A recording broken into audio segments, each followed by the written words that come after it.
वाहिगुरु जी का खालसा वाहिगुरु जी की फतेह। गुरु प्यारी साध संगत जीओ, धन धन धन साहिब श्री गुरु ग्रंथ साहिब जी महाराज जुगो जुग अटल सर्ब कला समरथ प्रतख गुरु हाजर गुरु धन धन धन साहिब जी महाराज आप जी अपार अपार बख्शिश कर रहे हो। बाणी दी विचार बख्श के पातशाह अपनी संगत नूं निहाल कर रहे हो।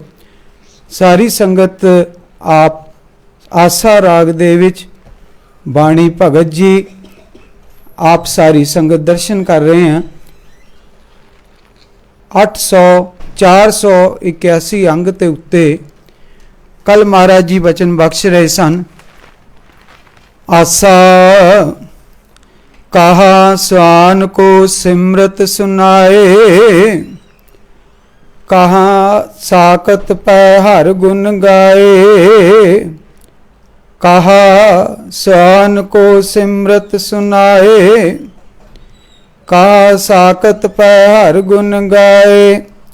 राम राम राम रमे रम रही है, साकत स्यों भूल नहीं कही है रहा। गुरु की प्यारी साध संगत जियो, भगत कबीर जी दृष्टमान होके बड़े सुंदर वचन बाणी रही संगतां को आप कृपा करके ले आए ने कि बिरती अनुसार एक खजाने खोलने ने, बहुत अमोलक खजाने ने। ऐसा नाम रतन निर्मोलक पुण्य पदार्थ पाया, ऐसे कीमती लाल ने। ग्वारेरी महला पंजवा हम तनवंत भागठ सच नाए, हर गुण गावें सहज सुभाए। प्यू दादे का खोल डिठा खजाना, ता मेरा मन भया निदाना। रतन लाल जाका कछ न मोल, भरे भंडार अखूट अतोल। खावह खर्चै रल मिल भाई, तोट न आवे वध दो जाई। कौ नानक जिस मस्तक लेख लिखाए, सो एत खजाना लिया रलाए। ऐसे रतन अमोलक कहते जो जीव लोभ दी बिरती दे विच ने, स्वान इत्थे दृष्टांत मात्र है कि उन्हां नूं सिमरत सुनाए दा कोई लाहा नहीं है, कोई आत्मक प्राप्ति नहीं है। कहाँ साकत पै हर गुण गाए। ते जो नास्तिक बिरती दा है, जो परमात्मा दी होंद तो ही मुनकर है, उन्हां नूं हरि दे गुण गा के सुणाउण दा कि भी किते उन्होंने आत्म रस आएगा, नहीं आएगा। भगत जी कह रहे ने हर समय जिहड़ा समा पिछे निकल गया राम, हुण चल रहा राम, आउण वाला समा राम, ਇਹਦੇ ਵਿੱਚ रमे रहिए मिले रहिए। जीवा तो हर वेले बाणी च भी आया है, कंठे माला जीवा राम, सहंस नाम लह करो सलाम। महापुरखा ने बड़े सुंदर अर्थ किए कि ये कंठ जिहड़ा ਇਹਦੇ ਚ ਜਿਹੜੀ ਸਵਾਸਾਂ ਦੀ माला चल रही ने, एक श्वास आया तो राम, फिर श्वास आया राम। राम अर्थात परमात्मा के अनंत नाम ने, अनंत नाम ने। वाह गुरु। तो इस तरह ये जिहड़े श्वास ने ना खाली ना जान, दम ना बिरथा जाए, वो रमे रहिए उहदे विच। ये श्वास रमे रहन, चलते रहन। ऐसा भगत जी कहते ने साकत स्यों भूल नहीं कही है। वो जिहड़ा साकत बिरती दा है, जिहदे अंदर हर वेले विचार ही किसी दे नुकसान दे ने, जुल्म दे ने, किसी दे जोर दे ने, ऐसा साकत बिरती दा है। उन्होंने भुल के भी नहीं इदां दे वचन कहने। क्यों? क्योंकि उन्हें इनू मनना तक ही है, हो सकता वो नरादरी करे। तो वो नरादरी जिहड़ी है कौन करवा रहे हैं? जिहड़ा दस रहे। इस करके ये महापुरखों ने भी, आपां कल भी वचन कीते सी, भगतां ने भी, गुरु साहिबान ने भी इस गल तो सानू सावधान किया है।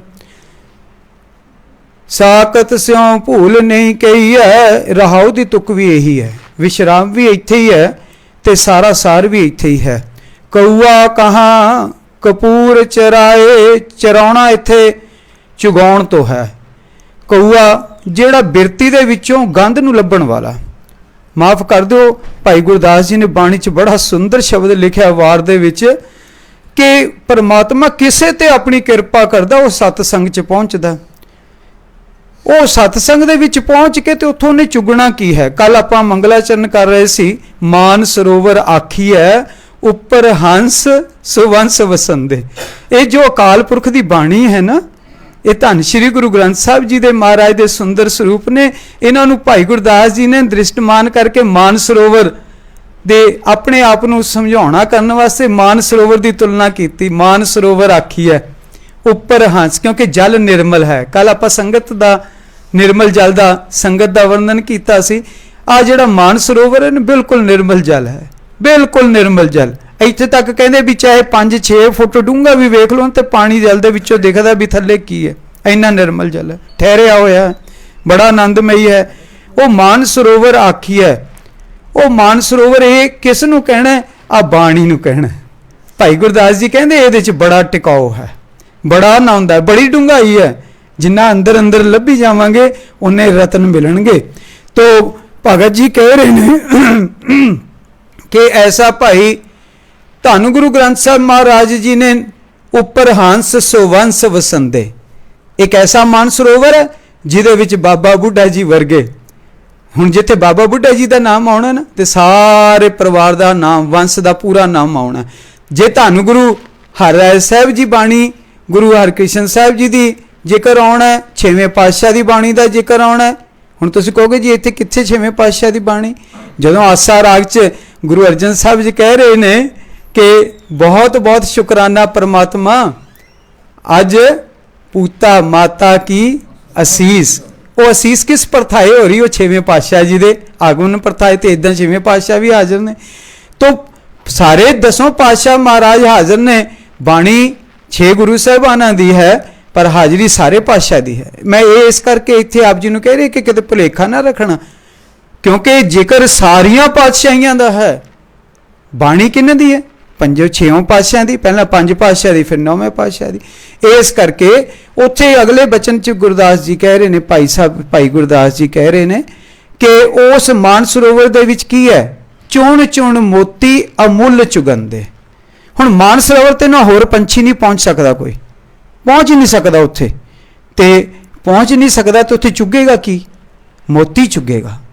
तो ये बिरती जिहड़ी संगत दे विच आके, संगत धन गुरु ग्रंथ साहब मान सरोवर ने, संगत निर्मल जल है। तो जिन्होंने महाराज लैके आए ने जिहड़ियां रूहां, ये परमहंस रूहां ने। परमहंस गुरसिख सुहांदे, ये जिहड़े गुरु सिख ने ना, ये परमहंसां वर्गे सुहांदे ने। तो ये जदों पहुंचते हैं इत्थे, फिर इन्हां दा कारज की है? जदों बिरती महाराज ने इदां दी बनाती, तुहानूं इदां दा रुतबा देता कि आप जी एडी वड्डी संगत च बैठे हो, फिर उत्थे बिरती की है? उत्थे बिरती है चुण चुण मोती अमुल चुगंदे। उत्थे मोती चुगने ने। हुण इत्थे जिक्र की है? कौआ कहाँ कपूर चराए। कपूर खुशबू आउंदी ना, मुश्क कपूर जिन्हों कहते हैं, खुशबू का पदार्थ है। तो जे खुशबू का पदार्थ रख दिए भी इन्हू कौआ आके चुग लेगा? नहीं चुगेगा, क्योंकि उन्हें की लभना उत्थे जाके? वो चाहे चंगी थां ते पिया पर लभेगा उत्थे जाके गंद ही। कह बिसियर को दूध पियाए, बिसियर सप नूं कहा, जहर वाले नूं कहा, जिहदे अंदर जहर है। जिस बिरती दे अंदर जहर है, जिसने जदों मुख खोलना है ना, किसी का माड़ा ही बोलना। जिन्होंने जदों भी मुख ते जीवा ते कोई गल लियाउणी ना, तो किसी न किसी की निंदिया ही करनी है। जो ऐसी बिरती दे ने उन्होंने बिसियार कहा है। तो उन्होंने अमृत वर्गा, धन गुरु ग्रंथ साहब जी की बाणी वर्गा दुध किवें पियाओगे?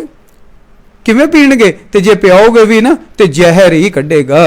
आ हुण धन गुरु ग्रंथ साहब जी हाजिर नाजर ने, कलयुग च हाजिर ने, पर जिन्हां दी बिरती माड़ी है ने, तो वेख लो भी की करते हैं, वो किस तरह का सलूक करते हैं। क्योंकि उन्होंने दे अंदर बिरती माड़ी है, तो बैठे हुए सामने अकाल पुरख जी भी वो सहज मान नहीं। सत संगत मेल विवेक बुद्ध होई। वो क्यों नहीं सत्कार करते गुरु ग्रंथ साहब का? क्योंकि वो कभी सत्संगत च पहुंचे ही नहीं।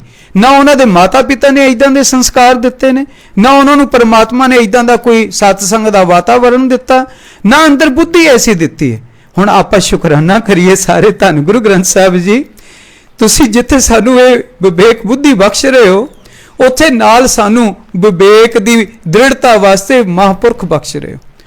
ਜਿਹੜੇ ਮਹਾਂਪੁਰਖ ਇਹ ਦ੍ਰਿੜ ਕਰਾਉਂਦੇ ਨੇ, ਇਹ ਵਿਵੇਕ ਬੁੱਧੀ ਨੂੰ ਰੋਜ਼ ਰੋਜ਼ ਕਥਾ ਰਾਹੀਂ ਸਾਨੂੰ ਦ੍ਰਿੜ ਕਰਾਉਂਦੇ ਨੇ, ਭਾਈ ਆਹ 7 ਨਿਯਮ ਨੇ, ਆਹ ਜ਼ਿੰਦਗੀ ਦੇ ਵਿੱਚ ਆਹ 4-5 ਗੱਲਾਂ ਬਣਾ ਕੇ ਰੱਖਣੀਆਂ ਨੇ, ਇਹ ਵਿਵੇਕ ਬੁੱਧੀ ਨੂੰ ਦ੍ਰਿੜ ਕਰਾਉਂਦੇ ਨੇ।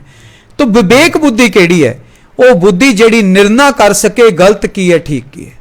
ਜਿਹੜੀ ਬੁੱਧੀ ਇਹ ਨਿਰਣਾ ਕਰ ਸਕੇ ਕਿ ਗਲਤ ਕੀ ਹੈ ਠੀਕ ਕੀ ਹੈ, ਉਹਨੂੰ ਵਿਵੇਕ ਬੁੱਧੀ ਕਰਕੇ ਜਾਣਿਆ ਜਾਂਦਾ ਹੈ। ਪਰ ਇਹ ਕਿੱਥੋਂ ਮਿਲਦੀ? ਸਤ ਸੰਗਤ, ਮੇਲ। ਇੱਥੇ ਫਿਰ ਲੱਲੇ ਦੇ ਸਿਹਾਰੀ ਹੈ, ਮਿਲ ਕੇ, ਸਤ ਸੰਗਤ ਵਿੱਚ ਮਿਲ ਕੇ ਵਿਵੇਕ ਬੁੱਧ ਹੋਈ ਪਾਰਸ ਪਰਸ। ਫਿਰ ਇਹ ਪਰਸ ਦੇ ਸੱਸੇ ਨੂੰ ਸਿਹਾਰੀ, ਲੋਹਾ ਕੰਚਨ ਸੋਈ। ਹੁਣ ਲੋਹਾ ਨਾ ਉਂਝ ਲੋਹਾ ਹੀ ਹੈ, ਜਿੱਥੇ ਮਰਜੀ ਪਿਆ ਰਹੇ, ਪਰ ਜਦੋਂ ਪਾਰਸ ਨੂੰ ਛੂ ਜਾਏ ਨਾ ਤੇ ਫਿਰ ਸੋਨਾ ਬਣ ਜਾਂਦਾ। ਜਿਹੜਾ ਪ੍ਰਮਾਤਮਾ ਦੀ ਸੰਗਤ 'ਚ ਨਹੀਂ ਪਹੁੰਚਿਆ ਨਾ, ਉਹ ਜਿੱਥੇ ਬੈਠੇ ਜੋ ਗੁਣਾਂ ਦਾ ਧਾਰਨੀ ਉਹੀ ਰਹਿਣਗੇ, ਚੰਗੇ ਨੇ ਚੰਗੇ ਹੀ ਰਹਿਣਗੇ, ਮਾੜੇ ਨੇ ਮਾੜੇ ਹੀ ਰਹਿਣਗੇ। ਪਰ ਜਦੋਂ ਸਤ ਸੰਗਤ ਵਿੱਚ ਆਏਗਾ ਨਾ, ਫਿਰ ਉਸ ਨੂੰ ਕੀ ਪ੍ਰਾਪਤੀ ਹੋਣੀ ਹੈ? ਫਿਰ ਪਾਰਸ ਪਰਸ, ਉਹ ਹੁਣ ਕੰਚਨ ਸੋਨਾ, ਹੁਣ ਸੋਨੇ ਵਰਗੇ ਗੁਣ ਹੋ ਜਾਣਗੇ। ਉਹਦੇ ਚਿਹਰੇ ਦੇ ਉੱਤੇ ਨਿਖਾਰ ਸੋਨੇ ਵਰਗਾ ਹੀ ਦਿਖੇਗਾ। ਉਹਦੇ ਗੁਣਾਂ ਦੇ ਵਿੱਚ ਜਿਹੜੀ ਖੁਸ਼ਬੂ ਹੈ ਉਹ ਅਕਾਲ ਪੁਰਖ ਦੇ ਗੁਣਾਂ ਦੀ ਵਰਗੀ ਹੀ ਚਮਕੇਗੀ, ਤੇ ਉਹਦੀ ਜਿਹੜੀ ਆਭਾ ਹੈ, ਉਹਦਾ ਜਿਹੜਾ ਸਰੂਪ ਹੈ, ਉਹ ਕੰਚਨ ਵਰਗਾ ਹੋਏਗਾ, ਅਰਥਾਤ ਅਤੀ ਉੱਤਮ ਹੋਵੇਗਾ। ਸਾਕਤ ਸਵਾਨ ਸਭ ਕਰੇ ਕਰਾਇਆ। ਆ ਕਿੰਨੀ ਸੁੰਦਰ ਦ੍ਰਿਸ਼ਟੀ ਵੇਖੋ। ਕਦੀ ਇਹ ਦ੍ਰਿਸ਼ਟੀ ਹੁਣ ਭਗਤ ਜੀ ਆਪਾਂ ਤਾਂ ਹੀ ਉਹਨਾਂ ਨੂੰ ਇੰਨੇ ਸਤਿਕਾਰ ਨਾਲ ਕਿਹਾ ਹੈ, ਤਾਂ ਹੀ ਬਾਣੀ ਵਿੱਚ ਆਈ ਨਾ। ਦ੍ਰਿਸ਼ਟੀ ਕਿੰਨੀ ਸਮ ਦ੍ਰਿਸ਼ਟੀ ਹੋ ਗਈ। ਕਹਿੰਦੇ ਚਾਹੇ ਤੂੰ ਸਾਕਤ ਬਿਰਤੀ ਵਾਲੇ ਪੈਦਾ ਕੀਤੇ ਨੇ, ਚਾਹੇ ਸਵਾਨ ਬਿਰਤੀ ਵਾਲੇ ਕੀਤੇ ਨੇ, ਪਰ ਸਭ ਤੇਰੇ ਕੀਤੇ ਨੇ। ਸਭ ਕਰੇ ਕਰਾਇਆ, ਸਭ ਤੇਰਾ ਹੀ ਬਣਾਇਆ ਹੋਇਆ ਕਾਰਜ ਹੈ, ਸਭ ਤੂੰ ਹੀ ਕਰ ਰਿਹਾ। ਧੰਨ ਗੁਰੂ ਹਰਗੋਬਿੰਦ ਸਾਹਿਬ ਮਹਾਰਾਜ ਨੇ ਅਕਾਲ ਤਖਤ ਤੇ ਦਰਬਾਰ ਲਗਾਇਆ ਕਰਦੇ ਸਨ, ਤੇ 2 ਵਜੇ ਤੋਂ ਲੈ ਕੇ ਸ਼ਾਮ 4 ਵਜੇ ਤੱਕ ਕੋਈ ਜਗਿਆਸੂ ਕੋਈ ਪ੍ਰਸ਼ਨ ਕਰਦਾ ਸੀ, ਤੇ ਮਹਾਰਾਜ ਉੱਪਰ ਬੈਠ ਕੇ ਬੜੇ ਸੁੰਦਰ ਜਵਾਬ, ਬੜੇ ਸੁੰਦਰ, ਨਾਲ ਸਾਖੀਆਂ, ਨਾਲ ਪ੍ਰਮਾਣ, ਬੜੇ ਸੁੰਦਰ ਜਵਾਬ ਦਿਆ ਕਰਦੇ ਸਨ। ਇੱਕ ਜਗਿਆਸੂ ਨੇ, ਸਿੱਖ ਨੇ ਬੇਨਤੀ ਕੀਤੀ, ਮਹਾਰਾਜ ਜੀ ਇਹ ਕਰਮ ਬਣਦੇ ਕਿਵੇਂ ਨੇ? ਇਹ ਕਰਮ ਹੁੰਦੇ ਕੀ ਨੇ? ਕੀ ਇਹ ਕੱਟੇ ਜਾ ਸਕਦੇ ਨੇ? ਇੱਦਾਂ ਦੇ ਪ੍ਰਸ਼ਨ, ਆਤਮਿਕ ਪ੍ਰਸ਼ਨ, ਉੱਚੀ ਅਵਸਥਾ ਦੇ ਪ੍ਰਸ਼ਨ ਮਹਾਰਾਜ ਕੋਲ ਬੈਠ ਕੇ ਕਰਦੇ ਸਨ। ਤੇ ਮਹਾਰਾਜ ਜੀ ਉੱਥੇ ਬੜੇ ਹੀ ਆਨੰਦਮਈ ਦੱਸਦੇ ਸਨ। ਮਹਾਰਾਜ ਜੀ, ਭਾਈ ਇਹ ਸਾਰੀ ਜਿਹੜੀ ਖੇਡ ਅਕਾਲ ਪੁਰਖ ਦੀ ਕਰੀ ਹੋਈ ਹੈ। ਇਹ ਅਕਾਲ ਪੁਰਖ ਨੇ, ਕਰਮ ਕਰਾਉਣ ਵਾਲੇ ਵੀ ਉਹੀ ਨੇ, ਕਰਮ ਕੱਟਣ ਵਾਲੇ ਵੀ ਉਹੀ ਨੇ। ਉਹ ਮਹਾਰਾਜ ਜੀ ਇੱਥੇ ਫਿਰ ਇਹੀ ਬਚਨ ਕਰ ਰਹੇ ਨੇ, ਸਾਕਤ ਸਵਾਨ ਸਭ ਕਰੇ ਕਰਾਇਆ। ਹੁਣ ਆਪਾਂ ਨਾ ਨਫ਼ਰਤ ਪੈਦਾ ਕਰਦੇ ਹਾਂ ਵੀ ਇਹ ਕਿਉਂ ਨਹੀਂ ਏਦਾਂ ਕਰਦੇ, ਇਹ ਇੰਨਾ ਮਾੜੇ ਕਿਉਂ ਨੇ। ਇੱਥੇ ਸਾਨੂੰ ਇੱਥੋਂ ਇਹ ਸੋਝੀ ਮਿਲਣੀ ਚਾਹੀਦੀ ਵੀ ਆਪਾਂ ਨਫ਼ਰਤ ਨਹੀਂ ਮਨ 'ਚ ਕਰਨੀ, ਕਿਉਂਕਿ ਇਹ ਕਿਹਦਾ ਕਰਾਇਆ? ਜਿਹਨੇ ਤੈਨੂੰ ਇਹ ਚੰਗੇ ਗੁਣ ਦਿੱਤੇ ਨੇ, ਜਿਹਨੇ ਤੈਨੂੰ ਵਿਵੇਕ ਬੁੱਧੀ ਦਿੱਤੀ ਹੈ ਨਾ, ਉਹਨੇ ਹੀ ਉਸ ਨੂੰ ਸਾਖਤ ਬਿਰਤੀ ਦਿੱਤੀ। ਮਾਫ ਕਰ ਦਿਓ, ਜੇ ਉਹ ਬਿਰਤੀ ਨਾ ਹੋਏ ਤਾਂ ਸੰਸਾਰ ਨਹੀਂ ਚੱਲੇਗਾ। ਸਿੱਕੇ ਦੇ ਦੋਨੋਂ ਪਾਸੇ ਹੋਣਗੇ, ਇੱਕ ਪਾਸਾ ਨਹੀਂ ਹੋਏਗਾ ਸਿੱਕੇ ਦਾ ਕਦੇ ਵੀ, ਦੋਨੋਂ ਪਾਸੇ ਹੋਣਗੇ। ਧੰਨ ਗੁਰੂ ਹਰਗੋਬਿੰਦ ਸਾਹਿਬ ਨੇ ਪ੍ਰਮਾਣ ਕਰਕੇ ਵਿਖਾਇਆ ਸੀ, ਸਿੱਕਾ ਫੜ ਕੇ ਨਾ ਪ੍ਰਮਾਣ ਕਰਕੇ ਵਿਖਾਇਆ ਸੀ ਕਿ ਦੋਨੋਂ ਪਾਸੇ ਹੋਣਗੇ। ਤੇ ਧੰਨ ਧੰਨ ਧੰਨ ਸ਼੍ਰੀ ਗੁਰੂ ਗੋਬਿੰਦ ਸਿੰਘ ਸਾਹਿਬ ਮਹਾਰਾਜ, ਨਮੋ ਕਲਹਿ ਕਰਤਾ ਨਮੋ ਸ਼ਾਂਤ ਰੂਪੇ। ਕੋਈ ਐਸਾ ਦੁਨੀਆ ਦਾ ਧਰਮ ਗ੍ਰੰਥ ਨਹੀਂ ਜਿੱਥੇ ਮਾੜੀ ਚੀਜ਼ ਦਾ ਜ਼ਿਕਰ ਕੀਤਾ ਹੋਵੇ, ਕੋਈ ਐਸਾ ਗ੍ਰੰਥ ਨਹੀਂ, ਹੋਰ ਕਿਤੇ ਐਸੀ ਬਾਣੀ ਨਹੀਂ। ਉੱਥੇ ਚੰਗੀ ਚੰਗੀ ਗੱਲ ਦਾ ਹੀ ਜ਼ਿਕਰ ਕੀਤਾ, ਮਾੜੀ ਦਾ ਕਿਤੇ ਨਹੀਂ ਕੀਤਾ।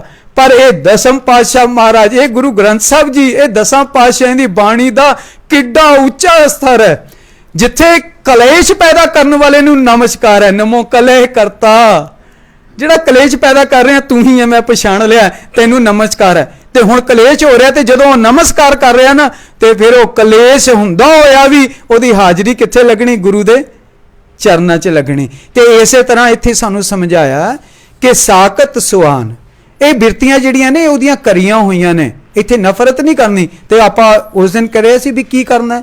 ਆਪਾਂ ਕਰਨਾ ਇਹ ਹੈ, ਅਰਦਾਸ ਕਰਨੀ, ਮਹਾਰਾਜ ਜੀ ਇਹ ਸਾਰੇ ਜੀਵ ਤੇਰੇ ਬਣਾਏ ਨੇ, ਸਰਬੱਤ ਦਾ ਭਲਾ। ਆਪਾਂ ਇਹ ਅਰਦਾਸ ਕਰਨੀ ਵੀ ਮਹਾਰਾਜ ਜੀ ਆਹ ਜੀਵ ਤੇਰੇ ਪੈਦਾ ਕੀਤੇ ਨੇ, ਕਿਰਪਾ ਕਰ ਮਹਾਰਾਜ ਜੀ ਨੇ ਸਾਰਿਆਂ ਨੂੰ ਆਪਣੇ ਰਾਹ ਤੇ ਚਲਾਉਣਾ ਕਰ। ਸਾਕਤ ਸੁਆਨ ਸਭ ਕਰੇ ਕਰਾਇਆ, ਜੋ ਧੁਰ ਲਿਖਿਆ ਸੋ ਕਰਮ ਕਮਾਇਆ। ਇਹ ਸੱਸੇ ਦੇ ਪੈਰ 'ਚ ਜਿਹੜਾ ਔਂਕੜ ਹੈ ਨਾ, ਇਹਨੂੰ ਹੋੜੇ ਕਰਕੇ ਨਹੀਂ ਪੜਨਾ।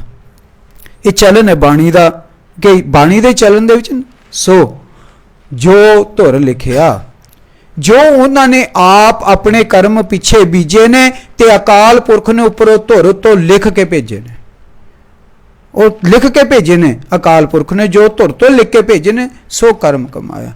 वो उन्होंने कर्म कमाए ने ते वो कर्मा करके ही ऐसी बिरती लै रहे ने। अमृत लै लै नीम संचाई। हुण एक होर उदाहरण दिंदे ने, कहंदे आपां अमृत लै लीए, मिठा जल, मिठा जल, अति मिठा जल अमृत लै लीए ते निम दे रुख नूं रोज़ रोज़ सिंजना करिए, रोज़ पाइए उहदे च मिठा जल, नहीं मिठा हो सकदा, नहीं हो सकदा। जे प्रैक्टिकली वेखिए ना, संसारिक रूप च वेखिए, नहीं मिठा हो सकदा। पर जे धन गुरु ग्रंथ साहब महाराज, धन गुरु तेग बहादुर साहब महाराज वर्गी पवित्र रूह, अकाल पुरख का स्वरूप उस निम थले बैठ जाए तो निम दे जिथे बैठणगे मिठा हो जाएगा। गुरु नानक साहब जे बैठ जान, खाली बैठ जान, वो रीठा मिठा हो जाएगा। आप जी ने इत्थे निम साहब गुरुद्वारा वेखे, वेखे जिथे महाराज बैठे ने, वो पासे दे पत्ते, वो हुण तां सुक गया, वो पत्ते मिठे सी जेड़े पासे महाराज बैठे सी। ये तरीका है भी निम मिठी किवें हो सकती है? आत्मक गुण इकट्ठे होण, बड़ी उच्च आत्मा होए, उहदियां वाइब्रेशन जिहड़ियां अंदर चल रही ने बाणी दियां इन्नियां तकड़ियां होण भी जिथे बैठे कौड़ापन खत्म ही हो जाए, कौड़ापन खत्म ही हो जाए। तो यह हुंदा, ये कोई करामाता नहीं। पत्थर की बिरती सख्त है बहुत, पर धन गुरु नानक साहब वर्गी आत्मा नाल, परमात्मा के शरीर नाल छो गई ना, तो मोम बन गई। पत्थर साहब गुरुद्वारा लाहौल स्पीति दे विच सड़क के उत्ते बनिया, तो पूरे पत्थर दे विच गुरु नानक साहब जी की पूरी किरती है। जिवें महाराज बैठे ने आसन लगे, उदां ही पत्थर दे विच पूरे का पूरा बने। तो ये बदल सकते हैं, पर बदलने इदा नहीं भी आपां रोज़ जल पाइए मिठा तो बदल जाए। तो ये भगत जी कह रहे हैं, इनू बदलण का जिहड़ा तरीका है भाई, ये नहीं है। कहत कबीर उआ को सहज ना जाई। भगत कबीर जी कह रहे हैं भाई, आ जिहड़े कर्म असीं करते हैं ना, ये यतन वाले कर्म ने। इदां दे यतन वाले कर्म करन नाल उस दे अंदर आ जिहड़ा प्रताप, सहज रूपी गुणा रूपी प्रताप, वो नहीं जाना, उन्हें उत्थे पहुंचना, निम दे अंदर नहीं पहुंचना। सहज रूपी प्रताप वो किवें पहुंचेगा? वो आ को सहज न जाई। उन्हां दे अंदर दा सहज, साकत बिरती, सुहान बिरती, ये उन्हां नाल गल है कि उन्हां दे अंदर दा सहज वो किवें प्रगट होएगा? ਜਿਹੜੇ ਉਹਨਾਂ ਦੇ ਅੰਦਰ ਬਣੀ ਹੋਈ ਸਾਖਤ ਬਿਰਤੀ ਉਹ ਕਿਵੇਂ ਖਤਮ ਹੋਏਗੀ? ਉਹ ਜਾਏਗੀ ਕਿਵੇਂ? ਉਹ ਜਾਏਗੀ ਪਰਮਾਤਮਾ ਦੇ ਰਾਮ ਰਮੇ ਰਮ ਰਹੀ ਹੈ, ਜਿਹੜੀ ਉੱਪਰ ਰਾਹ ਦੀ ਤੁਕ ਦੇ ਕੋਲ ਵੀ ਉਹ ਰਾਮ ਰਮੇ ਰਮ ਰਹੀ ਹੈ।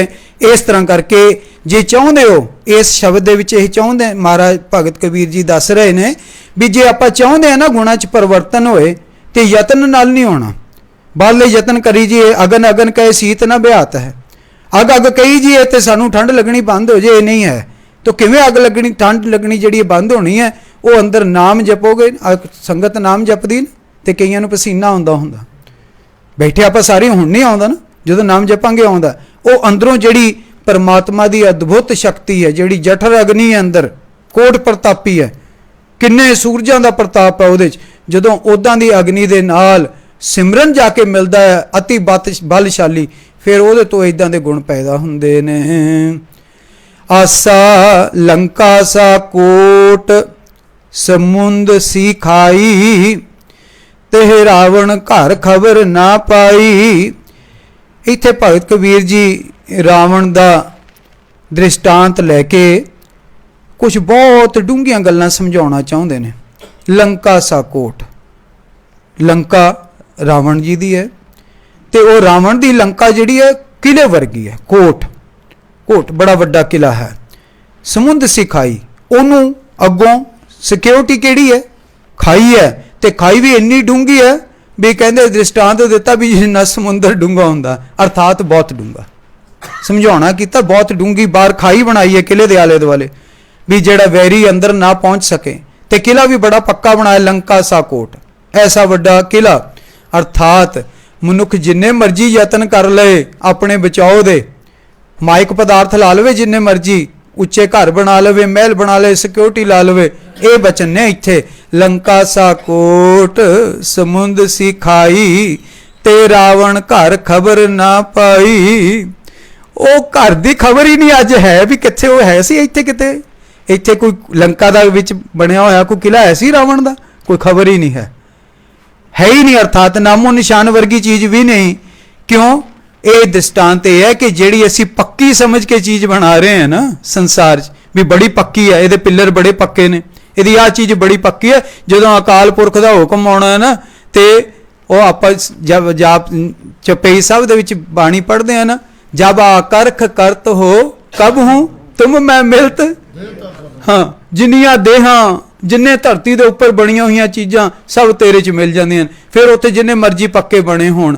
ਅਰਥਾਤ ਇੱਥੇ ਇਹ ਹੈ ਕਿ ਇਹ ਜਿਹੜਾ ਯਤਨ ਹੈ, ਲੰਕਾ ਸਾ ਕੋਟ, ਲੰਕਾ ਵਰਗਾ ਕਿਲਾ ਤੇ ਸਮੁੰਦ ਵਰਗੀ ਖਾਈ ਤੇ ਰਾਵਣ ਘਰ, ਉਸ ਰਾਵਣ ਨੂੰ ਹੁਣ ਅੱਜ ਪਤਾ ਹੀ ਨਹੀਂ ਉਸ ਰਾਵਣ ਕਿੱਥੇ ਹੈ ਤੇ ਉਹਦਾ ਘਰ ਕਿੱਥੇ ਸੀ ਤੇ ਉਹਦਾ ਕਿਲਾ ਕਿੱਥੇ ਸੀ। ਕਿਆ ਮੰਗੋ ਕਿਛ ਥਿਰ ਨਾ ਰਹਾਈ। ਭਗਤ ਜੀ ਕਹਿੰਦੇ ਮੈਂ ਕੀ ਮੰਗਾ ਰੱਬਾ ਤੇਰੇ ਤੋਂ, ਕੁਛ ਵੀ ਰਹਿਣ ਵਾਲਾ ਹੀ ਨਹੀਂ ਇੱਥੇ। ਹੋ ਸਕਦਾ ਮੇਰੇ ਵੇਖਦਿਆਂ ਵੇਖਦੇ ਹੀ ਖਤਮ ਹੋ ਜਾਵੇ, ਪਰਲੋ ਆ ਜਾਵੇ, ਕੋਈ ਐਸੀ ਕੁਦਰਤੀ ਆਫਤ ਆ ਜਾਏ ਮੇਰੇ ਵੇਖਦੇ ਹੀ ਖਤਮ ਹੋ ਜਾਵੇ। ਆ ਹੁਣ ਵੇਖਿਆ ਪਿੱਛੇ ਜਿੱਥੇ ਹੜ੍ਹ ਆਏ ਨੇ, ਐਡੇ ਐਡੇ ਪੁੱਲ ਬਣੇ ਸੀ, ਐਡਾ ਕੁਛ ਬਣੇ ਸੀ, ਆ ਘਾਟ ਬਣੇ ਸੀ, ਆ ਬਣੇ ਸੀ, ਤੇ ਹੁਣ ਜਾ ਕੇ ਨਿਗਾਹ ਮਾਰੋ ਤੇ ਐਂ ਲੱਗਦਾ ਹੈ ਹੀ ਕੁਛ ਨਹੀਂ ਸੀ। ਹੋ ਸਕਦਾ ਦੇਖਦੇ ਹੀ ਅੱਖਾਂ ਨਾਲ ਇਦਾਂ ਹੋ ਜੇ, ਤੇ ਜੇ ਨਹੀਂ ਤਾਂ ਮੇਰਾ ਸਰੀਰ ਚਲੇ ਜਾਏਗਾ ਤੇ ਇਹਨੇ ਖਤਮ ਹੋ ਜਾਣਾ। ਜੋ ਵੀ ਬਣਿਆ ਨਾਸ਼ਵਾਨ ਹੈ।